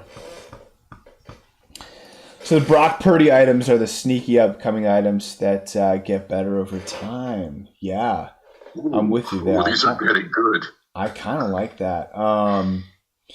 Man, I think, yeah, I mean, Brock Purdy is still kind of, I don't know, the jury's still out on Mr. Irrelevant, in my opinion, but we'll see what happens. So it does look like, so this is kind of like what we look like on the rundown when we talk about all cup ranking, which items are used the most time. And I think I've done this correctly. So Mario Black Suit used 13 times, Orange Me Suit 10 times, Blooper Me Suit 9 times, Baby Rosaline Detective 8 times, Dry Bowser Me Racing Suit. Oh, that's interesting. 8 times there for Dry Bowser. Wendy 8, Wendy Me, Daisy Me 7. Daisy Me's been kind of sneaky here lately. I might have to go into that. Gold Me Racing Suit 7. That's a big one. Santa Me Racing Suit 7 times for all cup ranking. Toad Tourist 7 times. The regular Bowser Me. So he has a lot of Bowser and Dry Bowser. That's interesting. DK Jr. SNES 6 times. And that's kind of the first page. Luigi Knight used 6 times as well. And what's cool about this is that they show the favorite course list on the right. So for instance, if I wanted to see, say, Dry Bowser, Tokyo Blur 2RT, and Paris Promenade 3T. So you can also see its overlaps here. Oh boy. That's interesting. I've never seen that feature before. So you can see here are the overlaps with all of its tracks, which can be kind of helpful. Let's look at carts. Oops. No. I lost the advanced search. Sorry about that. Summer Cup. Okay, it did keep all those. So I want to go to, this is driver. Let's go to cart. Let's see for cart all cup ranking what's going on here. Let's do the advanced search. Let's go Summer Tour. All courses, include cities. Yup. Type, we'll just do high ends, not that it matters too much. Skill doesn't matter. Item level, let's just do all 8. And then just for top, tier 3. And then let's search. Let's see what cards you use the most this tour. We got the Gold Wild Slugger, I believe used 10 times. Metal B-2, probably because of some of the Berlin tracks as examples. We have the Spicy Zucchini used 10 times. That's a lot. So yeah, if you want to get that Spicy Zucchini and take it up, I mean, that could be pretty good for all cup ranking if you want to zig while everyone else is zagging. I will say, for those that are going for all cup ranking, city tours are always the ones that people are a little bit more reluctant. So it makes it that threshold of getting top 100, top 1,000, even top 10 a little bit lower than usual. So Spicy Zucchini might be a good way to zig while everyone else is zagging, just because that bar is a little lower. But yeah, again, you're going to go with something like Spicy Zucchini, which has like basically an all city coverage, makes things a little tough. Iron Cream Classic, Iron Cucumber, and Lime Tea Coupe used 7 times. Fast Frank, Fishbone Fairy, Jumbo Jetter, Painster, Sakura Sports Coupe, Silver Flower Cart, Black Carriage, Black Shield Speedster used. Black Carriage and Black Shield Speedster only used 5 times. The rest used 6. This is where we were talking about with the Black Shield Speedster, its coverage. It looks like this tour you're using it on Berlin Byways 2R, Moonview Highway T, Madrid Drive RT, which is twice, and then Madrid Drive 2T. So that's what's kind of cool about this, is you can kind of see which tracks. So for instance, if you really did like this Spicy Zucchini, you push this drop down, you see all the tracks you can use it on. It does look like all of these are cities, except for, you know what? I take that back. It does have the Moonview Highway RT and T. So those are 2 tracks reoccurring that you could use it for in the future. And this is just tough to take a brand new item like this all the way up. Crested Peak says I have no cart or glider for Madrid week 1. waiting on Ticket Time to see what I should do. Yes, Ticket Time, great resource. Highly recommend. All right, let's move to gliders for All Cup ranking this tour. Which ones are used the most? Again, we go up to advanced setting, which, by the way, I'm sorry, you guys can't see this. I'll just show you just for those who want to see how to alter these settings. They're up at the top. Essentially, you go to advanced setting, go to summer tour, and then you can add a couple other things, like, for instance, type. You can do high end. I don't think supers would really matter that much, but one thing I definitely want to do is tier 3 only. Yes. And you can see if you unlock something at level 8, how many it would have. Those would be the ones I'd highly recommend selecting. And then from there, you got Luigi golf hat right off the bat, used 11 times. That's pretty insane. Gold Mario golf cap. This might be one of the better gold items potentially from the gold pass. And then Mario Golf. So all 3 golf hats used the most with 10 or 11 times. New Year's Kite. We haven't seen this in a while. Used 9 times. White Waves Origami Glider. Flying Easel. Oh, here's a good one. Black Star Shoot. Used 6 times. So that's a big meta glider. Used on the Battle Course 1 twice. That helps a lot. That's for sure. It does have the Piranha Plant Cove 3R and Moonvu Highway regular and RT. So it only of its 6 tracks, only one of them is a city. So huge win. This Black Star Shoot. If you want to go for All Cup ranking, safe investment here. Obviously the battle tracks, like having that twice. Piranha Plant Cove 3R, although that's technically a Nitro, it's back. It's back very quickly. And I think Nintendo's treating these Piranha Plant Coves a little differently than some of the other Nitros for what it's worth. And then Moonview Highway, both regular and RT. So that's really good. Kind of same thing with the Boom Masks. So obviously we know they have a lot of overlap with each other. They both have the battle track. It does not have the Moonview Highway RT. That Black Star Shoot does, and it has the Piranha Plant Cove T instead of the R. Luigi's Hat Balloon, pretty strong. That one's pretty interesting as we talk about the meta. The Mario Bros. Parafoil coming in pretty handy there. Pretzel Glider, 8-bit 1-up Mushroom. So the 8-bit 1-up Mushroom coming in handy, especially on those battle courses we've kind of already talked about. So there you go. That kind of gives you a better understanding of for All Cup ranking what options you have. That way you don't have to wait until the rundown to be able to see what would be good for All Cup ranking. Hopefully that helps out other people. I was going to take a look at some of the other features here, but I think that's the majority of what I wanted to show that I think could help people out. A lot of it else has to do with my inventory and very specific to me. There you go. Okay.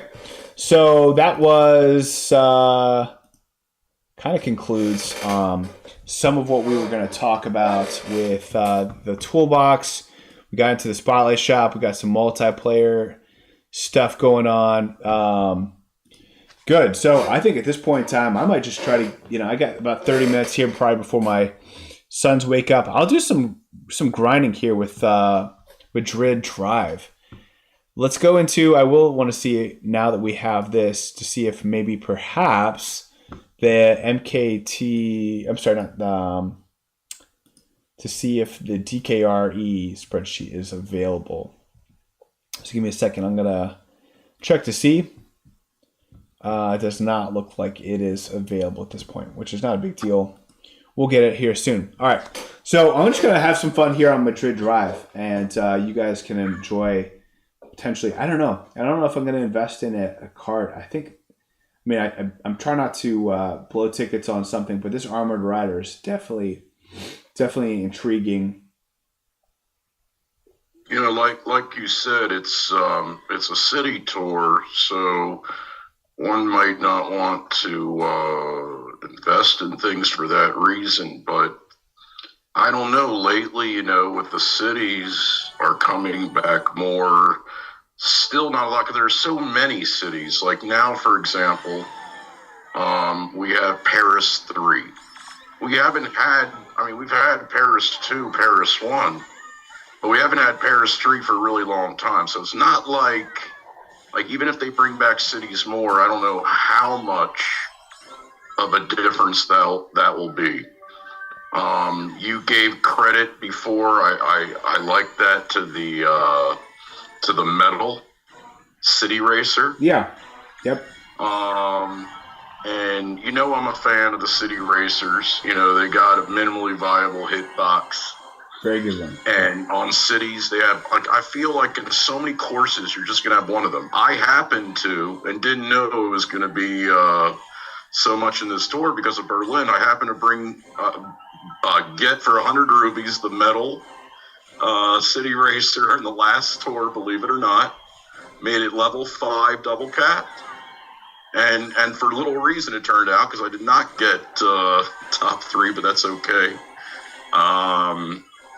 Because I didn't grind as much as I wanted to, but connecting it to what you were talking about in that Kart Talk episode, when I think of the city racer, when I think of what might happen to the game, if there's not new courses, what's going to happen to an old kart that's already been through all its potential? It doesn't have any more courses to see. Or could they maybe change that, where if they don't have new courses, then they start to allow in the algorithm for an older kart to be brought back into an older course? But then our coverage will get so muddled. That won't necessarily be fun. So it'll be interesting to see what happens. Yeah. No, it definitely will be interesting to see what happens for sure. Yeah, G. Siegel mentions the Cupid's Arrow. I think when it first was released, it had some overlap with the black Shield Speedster and the gold Shield Speedster, both of which I have at level 8, 7, 15. So I've been reluctant to go into any of the Cupid's Arrow. They came back-to-back tours, not the same tour, but back-to-back. So it's just super rare for me to go. And then I went to the Pink Comet, I think the tour before that, level 8 triple uncapped as well. So 3 carts within like 3 tours of each other, all level 8 triple uncapped. And so I think the Cupid's Arrow came in between or somewhere around that same time. So it's I'm a little scared to kind of get something else within that same kind of generation, that same season. But I do agree for most players that Silver Cupid's Arrow, probably the safest investment. It's doing really well now, and it's still got a lot of tracks to see in the future.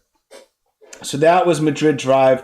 I actually got a pretty good run there. It was Red Shell Double Coin, which I think is not. I think probably 150, 160 is probably a pretty good run there. I think Crazy mentioned like getting like a 180 run. I think that's probably the ceiling there. I think he got it with Lucky 7. I think with Coinbox, you might be able to get to maybe 200, maybe Boombox as well. But I think it's a fun track. I'm happy to continue going through the lines if it would help people out.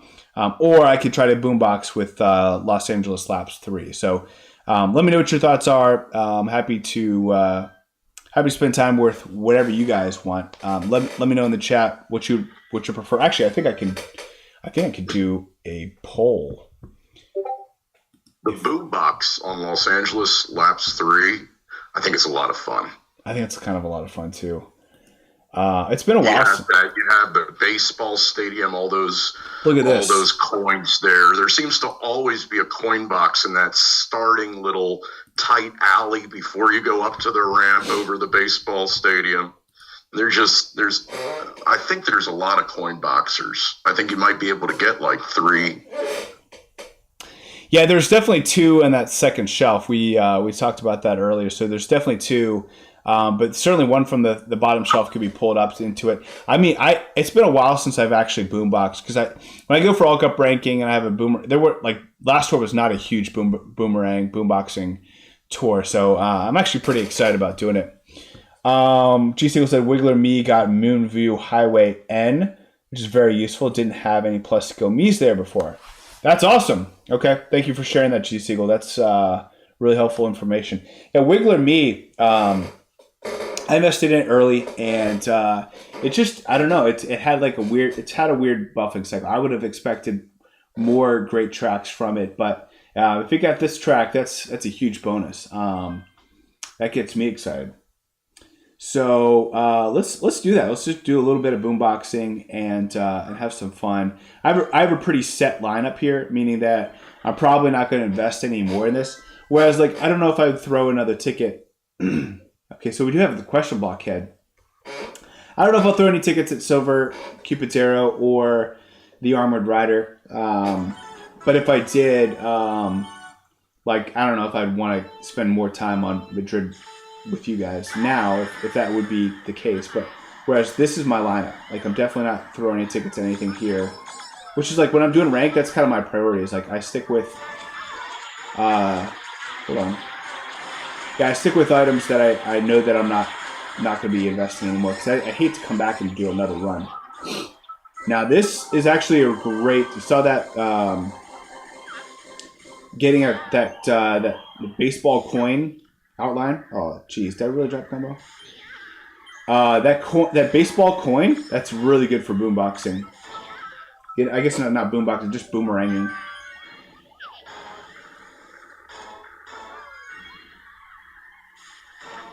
I wish I didn't drop combo. I could see what my action count was there.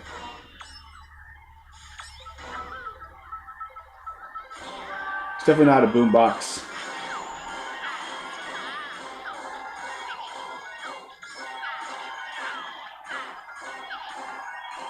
I don't know why it does that. Sometimes when I'm in a frenzy, it makes me go lower than I wanted. Maybe you guys can help me out. Is that a setting? Is that like the smart steering? So for some reason, whenever I have I'm gliding with a frenzy, oftentimes not sure why, but they sometimes have me go low. I had a problem in the last tour, going over the toilet, and falling out of bounds. I don't know if that's just, it's just, that's all I can remember. But I'm glad we can, kind of go finally away from that. But sometimes it gets weird during the glide. And you don't have control, maybe taking it off the smart steering. I don't know. Yeah, Jigo says sometimes it happens with frenzies. I think tapping the screen in any frenzy messes with the gliding. Maybe this is from the tapping. Maybe kind of just tap up. The reason I brought that up is because there's this gliding section here where you want to get those item boxes. That item box, I just missed it, I think, on both lap 1 and 2. I think due to frenzies. So definitely something to make note of, because you don't want to have an awesome frenzy like a boomerang frenzy right there and then not get the new item box. That would suck.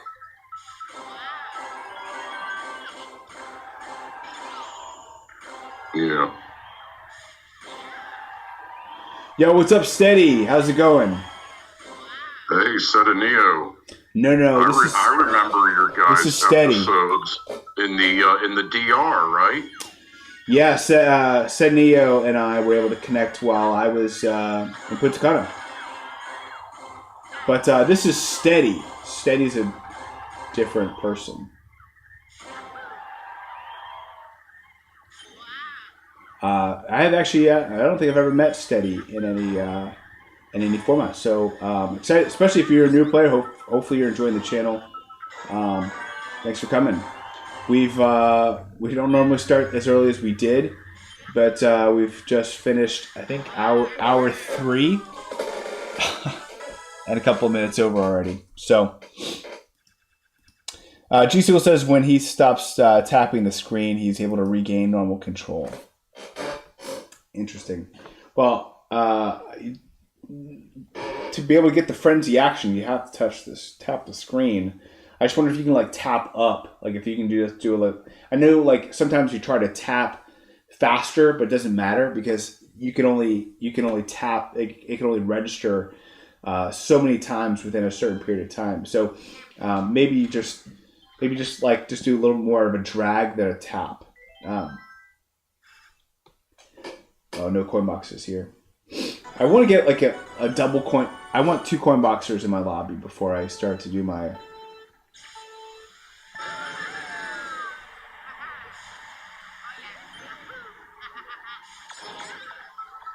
Yeah, 2 or 3 is fun.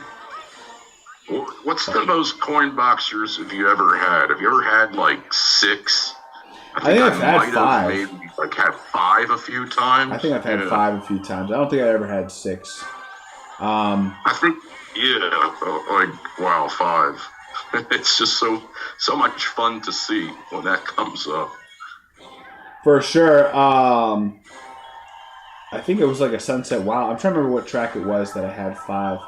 It's very rare. I had 5. I think once I think it was my favorite boomboxing experience might have been last year for Mary Mountain, and just going up all those ramps and everything. There's just so many actions, and it was just wild, like Mountain, on every single item box.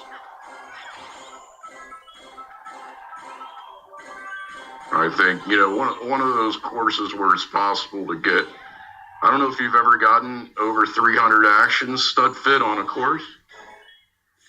Oh, I don't think so. No. I haven't. I forget what my highest may have been. But Los Angeles Laps could be potentially a 300, maybe. Maybe. This is doesn't seem like a super long one.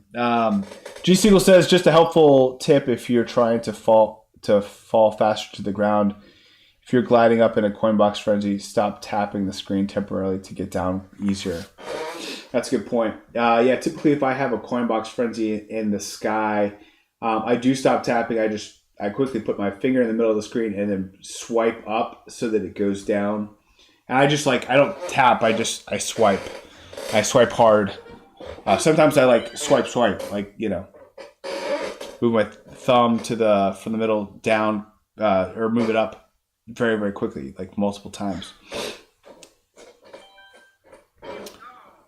All right, let's see if we can get 2 coin boxers here. 3 would be even better. Yeah, no.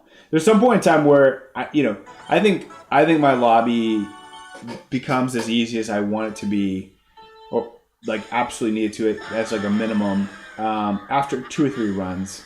So sometimes after that, I actually get to the point where I quit. And I might lose a player level percentage. But for me, it's all about timing. Do you like to get rid of the badge bots at the same time? Well, for boomboxing, I don't think it matters as much because sometimes you can get a double boombox situation. But I usually feel like I have to get 2 or 3 races, and then I'm probably good enough. I don't need to get rid of them all. I know there are some players who have to get rid of all badge bots, and that's I think it's kind of a luxury to be able to do that. I don't think a lot of players are able to spend that much. I think it was really important in a course like the Squeaky Clean that we had in the last ranked with a non-plus skill to just really make sure, to try to get a triple coin frenzy, try to be as much out in front as possible. I found the bots just extremely aggressive on that course. But yeah.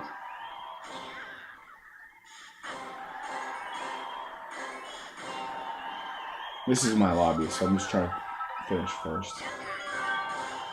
No, some people say that they don't mind, the badge bots getting rid of the badge bots. That it's possible that a badgeless bot that'll be a better chance of a coin box because it's the first thing he's using, and otherwise he might not use it.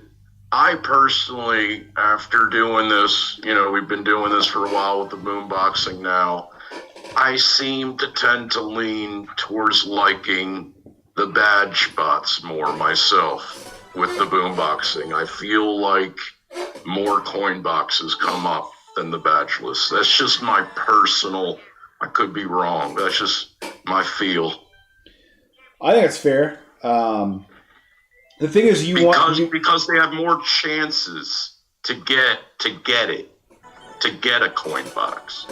Yeah, you definitely want to have the aggressive. I think that's the main part that I focus on, that I think a lot of other people kind of skim over, is that there's always an aggressive. Not always, but there's usually an aggressive bot. And so if your aggressive bot is also the coin box driver, that's the lobby that you really, really want. There's a lot of times where, like, the first race, there's like 3 or 4 aggressive drivers. There are other times where there are 2, and they happen to not be the coin box driver, and then you're like, I have to get my boom box off the first item box. If I can't get a boom box off the first item box, I probably won't try to boom box it. I'll probably, maybe just get a double coin and call it a day. So for me, it's like, if I have a non-aggressive coin box driver, and they like stall out, I'm not going to do it. It's going to take too long for me to get to that point. I kind of feel like Rosalie is in that case. I think if, to your point, if you have not grinded down the badge bots, then there's going to be too many aggressors. One that could be the coin box, but then also others that have Lucky 7 or Bob-omb Cannon or something that'll ruin your run. So for me, it's like I have to do at least 2 or 3 races to get rid of some of the aggressors. But you definitely, the more aggressors that you remove by grinding on the bots, the harder it is for a coin box driver to go through the item box first and for you to be able to boom box. Yes, and it's interesting is, all those names of these easy bots. They're like the simple names, like Anna, but I haven't memorized them all. It's like 100 of them. Yeah. I think 2 of them are Brian. Brian, okay. I'm just joking with you. with an I and a Y. Yes, exactly. So that's my opinion on badge bots. Is like, in a perfect world, would it make sense to have them all? Yes, but I think for boomboxing, there's a lot of cases where it makes sense to leave some of them. But you definitely don't want to get your boombox get spoiled lap 2 because somebody had a blue shell or red shell, or heck at this point in time, green shell. The way these bots have been racing.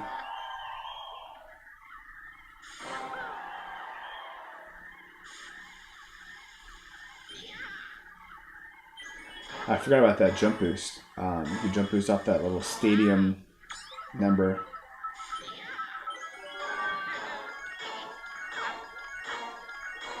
You've been in LA recently, Studfit?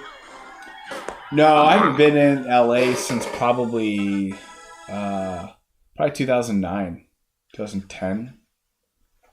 Probably last time I was in LA. Nice. Do you enjoy it? Do you enjoy LA? I like visiting there. Not a big fan of living there, though, to be honest with you. Do you think Shohei is going to stay in Anaheim?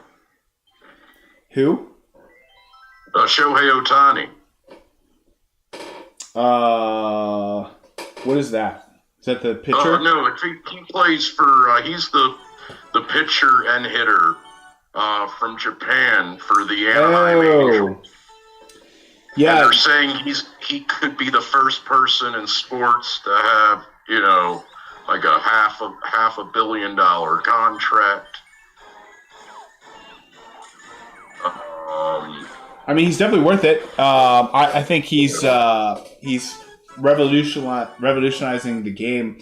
Pirates got they got a number 1 pick, first round pick with a similar pitcher style, and this past draft, and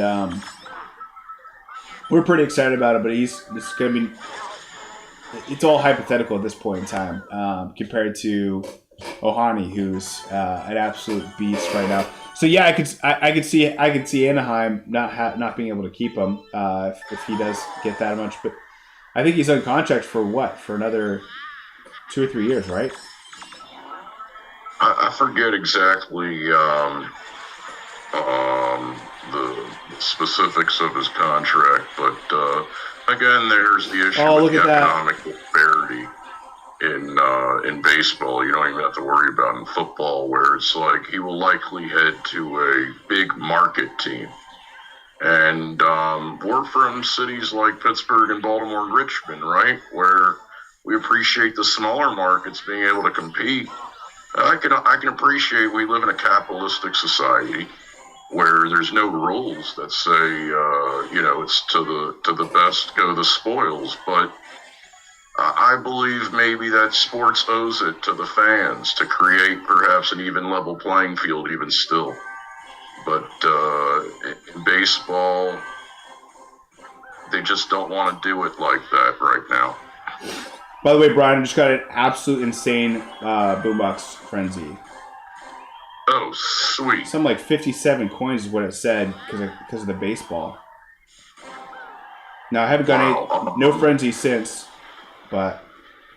For some reason, I don't know why, I got to check out the settings. Sometimes I'm not able to see in the Zoom the picture, and putting on the YouTube. Like, ideally, I should be having a second device going. I really want to do that so I could actually properly see all of your grinding and even check out the YouTube at the same time.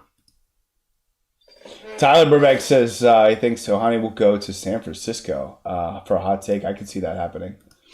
No, for sure. That's definitely a destination. Let me see my action count. I felt like it was a pretty good run. 170. Let me know if that is a good run here. But got a lot of actions from the boomerang, but nothing after that. I mean, I had a couple pretty good hits. I sniped Gold Charging Chuck with a green shell, which looking back, I probably could have maybe got a double boombox. I think DKR is the optimal run is typically like mini box plus boombox plus maybe coin frenzy or just the first two. I would say the boomerang drivers, the action count ceiling has been going up and up and up over time. We're now it's almost like if you got like a double boombox, so it seems to be kind of like the standard now. Which is kind of sad because it's like that's it used to be boombox coin. Now it's just a little bit. Yeah, that's not enough. It's definitely not enough in that case. Let's see here. And sometimes I disagree with DKR. Like I thought their optimal count is sometimes off by some actions, but wow, I mean mainly really on point. I think for the most part it's on point, yeah. I think it's almost always on point. Here we go. So I have two coin box drivers in starting positions 1 and is it? Oh, do I also have tie dress there too? Oh yeah, this is gonna be. All right, I got another boombox ahead of me. I can see it right now. I think I have tie dress in here. I think I have 3 coin box driver. I'm not sure about tie dress, but Gold Charging Chuck and Swimwear have spots 1 and 2 in the starting lineup. And on the first run, cool. So Charging Chuck, here's the one thing is that in this case, Gold Charging Chuck, let his coin box right during the glide section, which made it really tough. But I was able to pick it up somehow. I kind of went, after I went over the stadium, I went lower. Like I kind of lowered my, here we go, boombox already.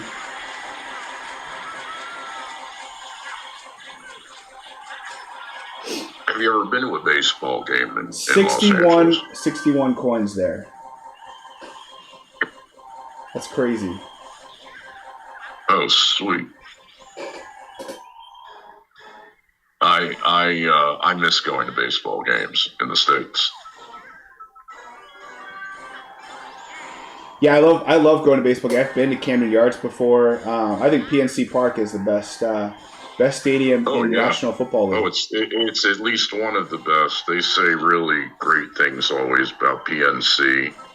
They've had all-star games there. I've never been, and I've never been to Heinz, but it's not called Heinz anymore, right?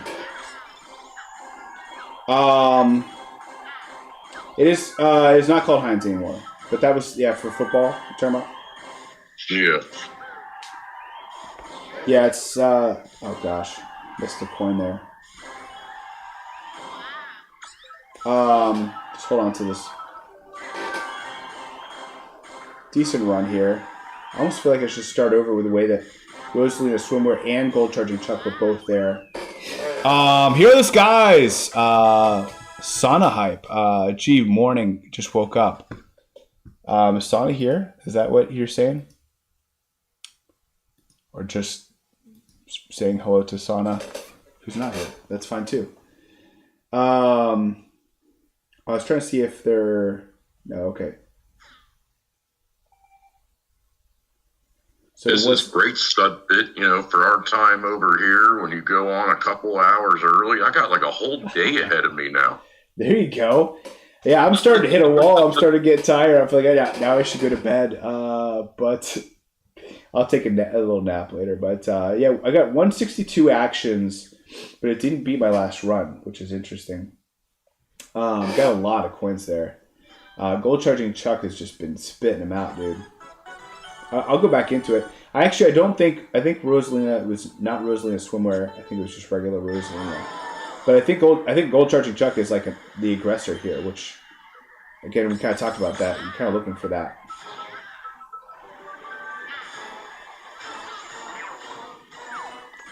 Gold Charging Chuck, perhaps one of the last non-Mies that can perhaps hold its own weight against the plus skill Mii suits. Yeah, dude, he's been having a great year for sure. I have not invested in him, but I regret that. I see Space Vegemite. What's going on? Hey, you could eventually bring him up in an ACR situation where you need to, and then it'll be very valuable, perhaps. Otherwise, it's okay. I mean, he's been valuable. I'm fighting it because I don't want to. I just have a hard time investing in non-Mies. Yeah, for sure. The only thing I look at now, non-Mies, is maybe Luigi Gold Knight. I invested in him, and a lot of that is because of the fun of the playing of the coin box. Yeah. And not wanting to use a non-plus skill possibly. But it's like King Kareem says, it's the power of the Mii is so great that it trumps even like the little bit of extra fun or time, whatever. It's just so overpowered. It is. I agree 100% there. Kareem knows what he's talking about, that's for sure.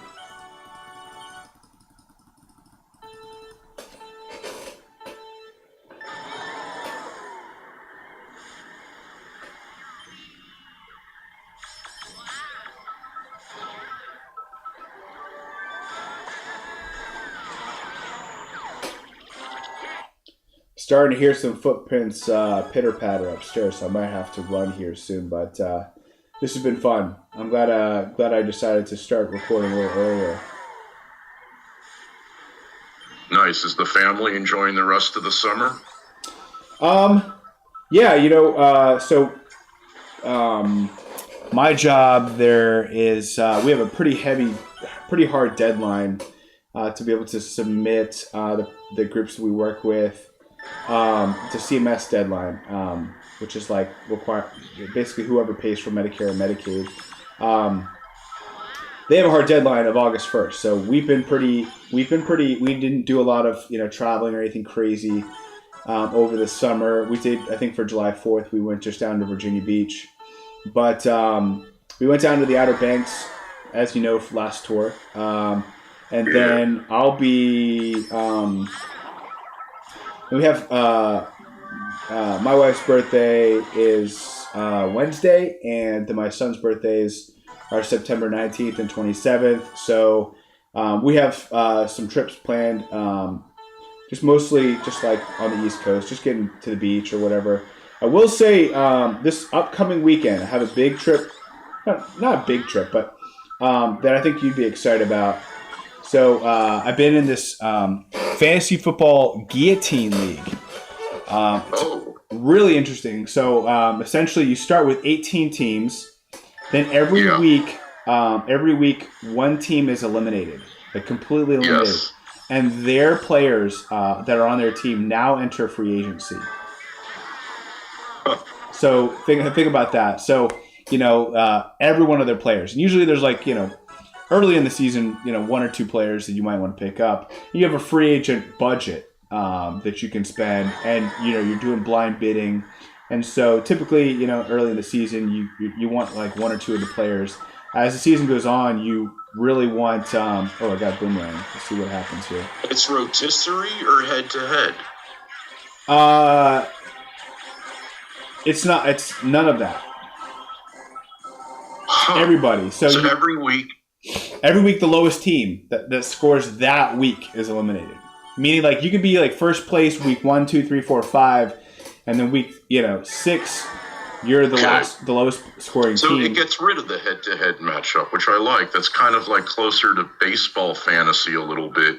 But with the guillotine, it's eliminating the lowest scoring team that week. Each week? Each week. That is really cool, and it keeps people involved. I would really like that. I would want to look at that. What, do you get that on FanDuel and those sites? No, we do it through. I think it's through ESPN. It might be Yahoo, but yeah, it's one of those one of the major sites, and just like one of their settings. But what's cool about it is like towards the end of the season, like that's when like there's like a meta strategy where you want to save as much of your budget, and then you can basically kind of buy your team at the end. But I mean, everyone's team is stacked towards the end, so it's really tough. It comes down to matchups, and then you're like, anyway. Long story short.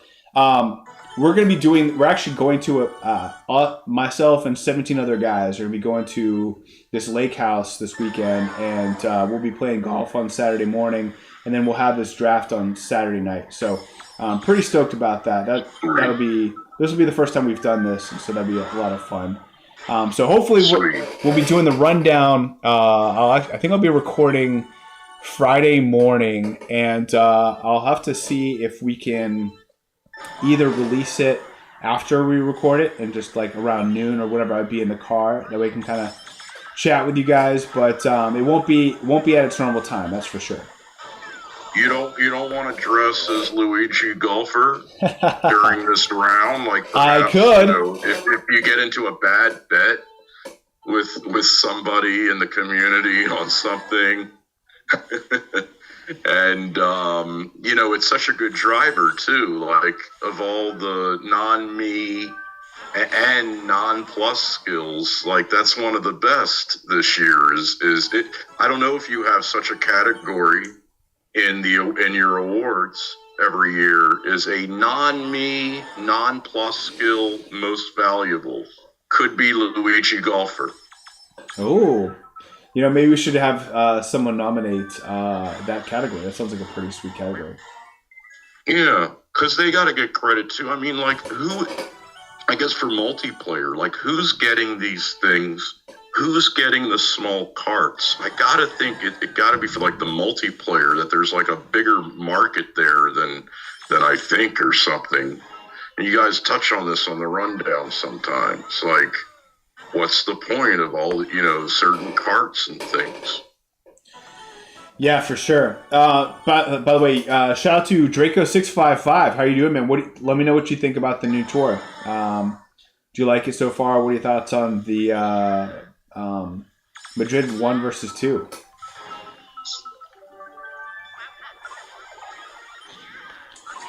But to answer your question, we've had pretty low-key summer, but the early fall is where it's at for us. We had a birthday party at our house for my niece this past weekend, so we were doing yard work for the last 3 weeks. We resealed our driveway. We did 10 yards of mulch. Basically my least favorite projects. We just put them off all year until when we have people come over to our house. So I'm That's fun. so You glad. enjoy gardening? Absolutely not.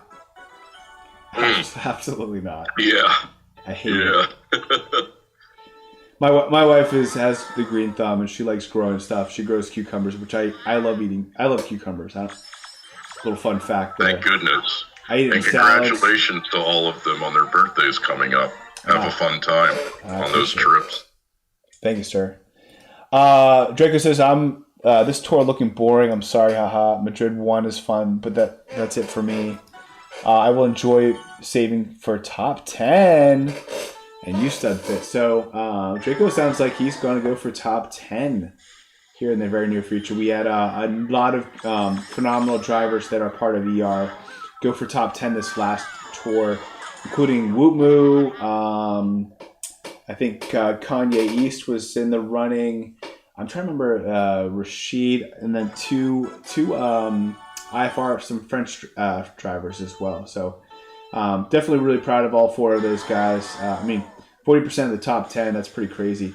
There were a couple of the EE players, I think like Auto Drift and Danny and stuff, some really good players as well that earned some really good top spots. So really proud of everyone who goes for top 10.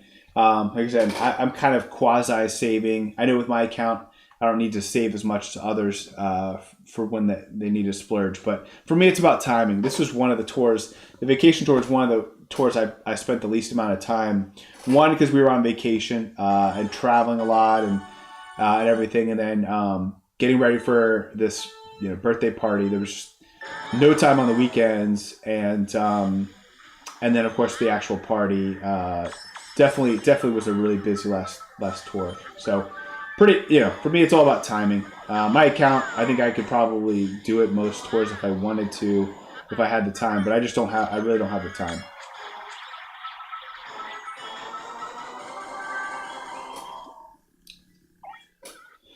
All right, I'm probably going to wrap up here in a little bit, but at least you got to see a couple boom boxes. I think sometimes this happens when a lobby, like a coin box driver, just kind of like spitting out coin boxes every single run, and then all of a sudden just dries up. I don't know. We kind of talked about that one Kart talk where it seems like bots are doing one thing for a while, and then all of a sudden they stop, or you start getting like a lot of these frenzies, and then all of a sudden it stops. So it's like, and then like 5 minutes later, a separate sequence will just kind of start happening. And then 10 minutes later from that, a different sequence where they're doing different things. You're doing, you get different things. Things are happening differently. So I don't know what the deal is with that. It seems like anecdotal evidence, mostly on my behalf. But let me know your thoughts. We'd love to hear what you guys think. Here's that coin box. Now he gets.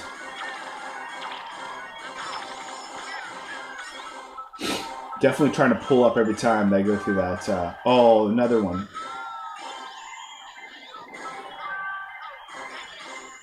I like this set of courses in this tour. Yeah. I like Moonview Highway. I know Studfit, me and you both were, the courses where it's like 2 item boxes and a lap. It's annoying, but it's also quick. It's good for EXP. I got my player level up to 308. Whoa, dude, that's awesome. Yes, sir. 308? 308. No way, dude. That's phenomenal. Yeah, well, I've been, playing the game since near launch, but I really, in the last year, been trying to focus on it more. It'd be cool, perhaps. I do it a lot for, I guess, an eventual ACR run. It perhaps makes a difference. I know there's a thing where it's kind of diminished after 200, but, I plugged in the numbers on the DKR. There still looks like there's a decent difference, or maybe it could help, like in a top 100 run, perhaps. Obviously not a top 10 run, but it's not going to matter. But top 100 could help. Yeah, for sure. All All right, guys. I'm hearing some footsteps for sure. So I'm gonna wrap up. As we look back at this tour, there's some. It's a city tour. It's a savings tour. And so from that perspective, enjoy the tour. Don't feel like too stressed. If you want to go for top 10, top 100, top 1,000, this is a pretty good tour to go for it. You can zig while everyone else is zagging. Almost the entire community will probably be saving, not, being a little bit more reserved with their savings. I don't think that the rewards from ranked are really that important that you have to splurge and kind of go crazy. But I think just in general, people are going to have a little bit tougher loadouts. I mean, you saw some of mine. I have to use a level 3 cart, level 3 glider, a lot of things that for a whale that's pretty uncommon. So I would just say, in general, if you need to invest to be able to win ranked, you probably can. I think a lot of people are going to be rolling with a little bit lighter loadouts than they might normally. I think with crashing, you don't have to stress too much about getting the auto clickers per se, but if you need to, got a great video to walk you through that. Some of the speech commands that are native to the iPhone that you can leverage to be able to get all those tokens in a very quick period of time. I love Madrid. The Madrid Drift is a phenomenal track. Absolutely love it. Give it a 9 out of 10. Madrid 2, probably a 6 out of 10. It's decent, not bad. I think in the Thwomp area is kind of cool. I think in general, what I'm excited about with Madrid is just the fact that we got Giant Banana, Lucky 7, Coinbox, and Boomerang, and all of them in their own way are really great on this course. Giant Banana because of the narrow tracks, Lucky 7 and Boomerang because of that soccer area. You can hit these soccer balls, get the coins, I guess, that come out of them. You get the shoe, the Goomba, a lot of awesome actions. The hard part is just being able to make sure that you're getting the frenzy in the right item box from there. And then Coinbox, it's pretty flat. There's no gliding section, so a lot of good cool parts there. We do have a battle track in ranked, and that's a glaring issue that we're going to have to deal with next week. And we might even see some of the community, get a little set, need a pick me up. Let's just put it that way. After getting the Paris battle track, those are always tough. It's not what people want to be doing when it comes to ranked. But those are some of the quick gimmies. I think when it comes to the new items, nothing really stands out. The spicy zucchini looks really cool. Unfortunately, the fact is that every single one of these new items get the majority of city tracks. There are some, maybe a good glider that you want to invest in for all cup ranking might be the Black Star Shooter, the Boo Masks, which don't have a lot of the cities, but out of the 6 tracks it has, 5 of them or 4 of them might be non-cities. So things like that, there are some good investments out there. The rundown this tour will be at a new time. I think it'll probably be around lunchtime or so on Friday. So be on the lookout for that. That would be the goal if we can get it out by then. But thank you guys for tuning in. Brian, this was fun. It was fun doing multiplayer, fun hanging out a little bit longer than usual. Thanks for keeping me company. I appreciate it, man. No, absolutely. Thank you. You always get my Wednesday off to a great start every couple weeks. I look so much forward to this. And the community following on YouTube. Now I have even a couple more hours of light to enjoy today here. Everybody enjoy like the rest of the summer, and listen in if you haven't to the last Kart Talk. You, Sammy, Matt, all the guys that Cooper were V. on.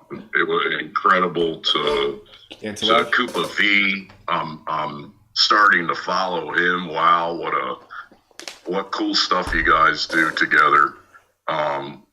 Really, really fun and important episode for the. I appreciate that everybody's concerned about the future of the game. We don't want to go over to other games. Yep. We want to stay with this, and I'll just say real quick for me, if they decide to move it to a console, the next Switch console, me and you both agree that would be okay. Maybe as long as they still have that live element, but like you guys said, money is one of the big things. But I'm a little scratching my head why they don't find the mobile industry more important. But I liked what you said about when the CEO or whatever talked about mobile, that maybe he was just referring to Mario stuff and not Mario Kart. So, but anyways, I'm not going to go on. Listen for yourselves, everybody. There's so many different like on point ideas and predictions and things like that. And thanks for having me on, Studfit. I appreciate the plug. If you would like to play fantasy football against myself and Brian and Eatle and Jeeves and the rest of the clan, definitely check out our Discord server. Even the lowest membership, you can join and hang out with us. I think buy-in is like $20. I think winner would get like over 100. So I think even like 150. I'm trying to remember some of the numbers, but there's definitely winner walks away with the winnings all are dispersed. I don't keep any of it. It's just for us to be able to have a lot of fun as a community, as community should. So until the rundown, may the frenzy luck be with you.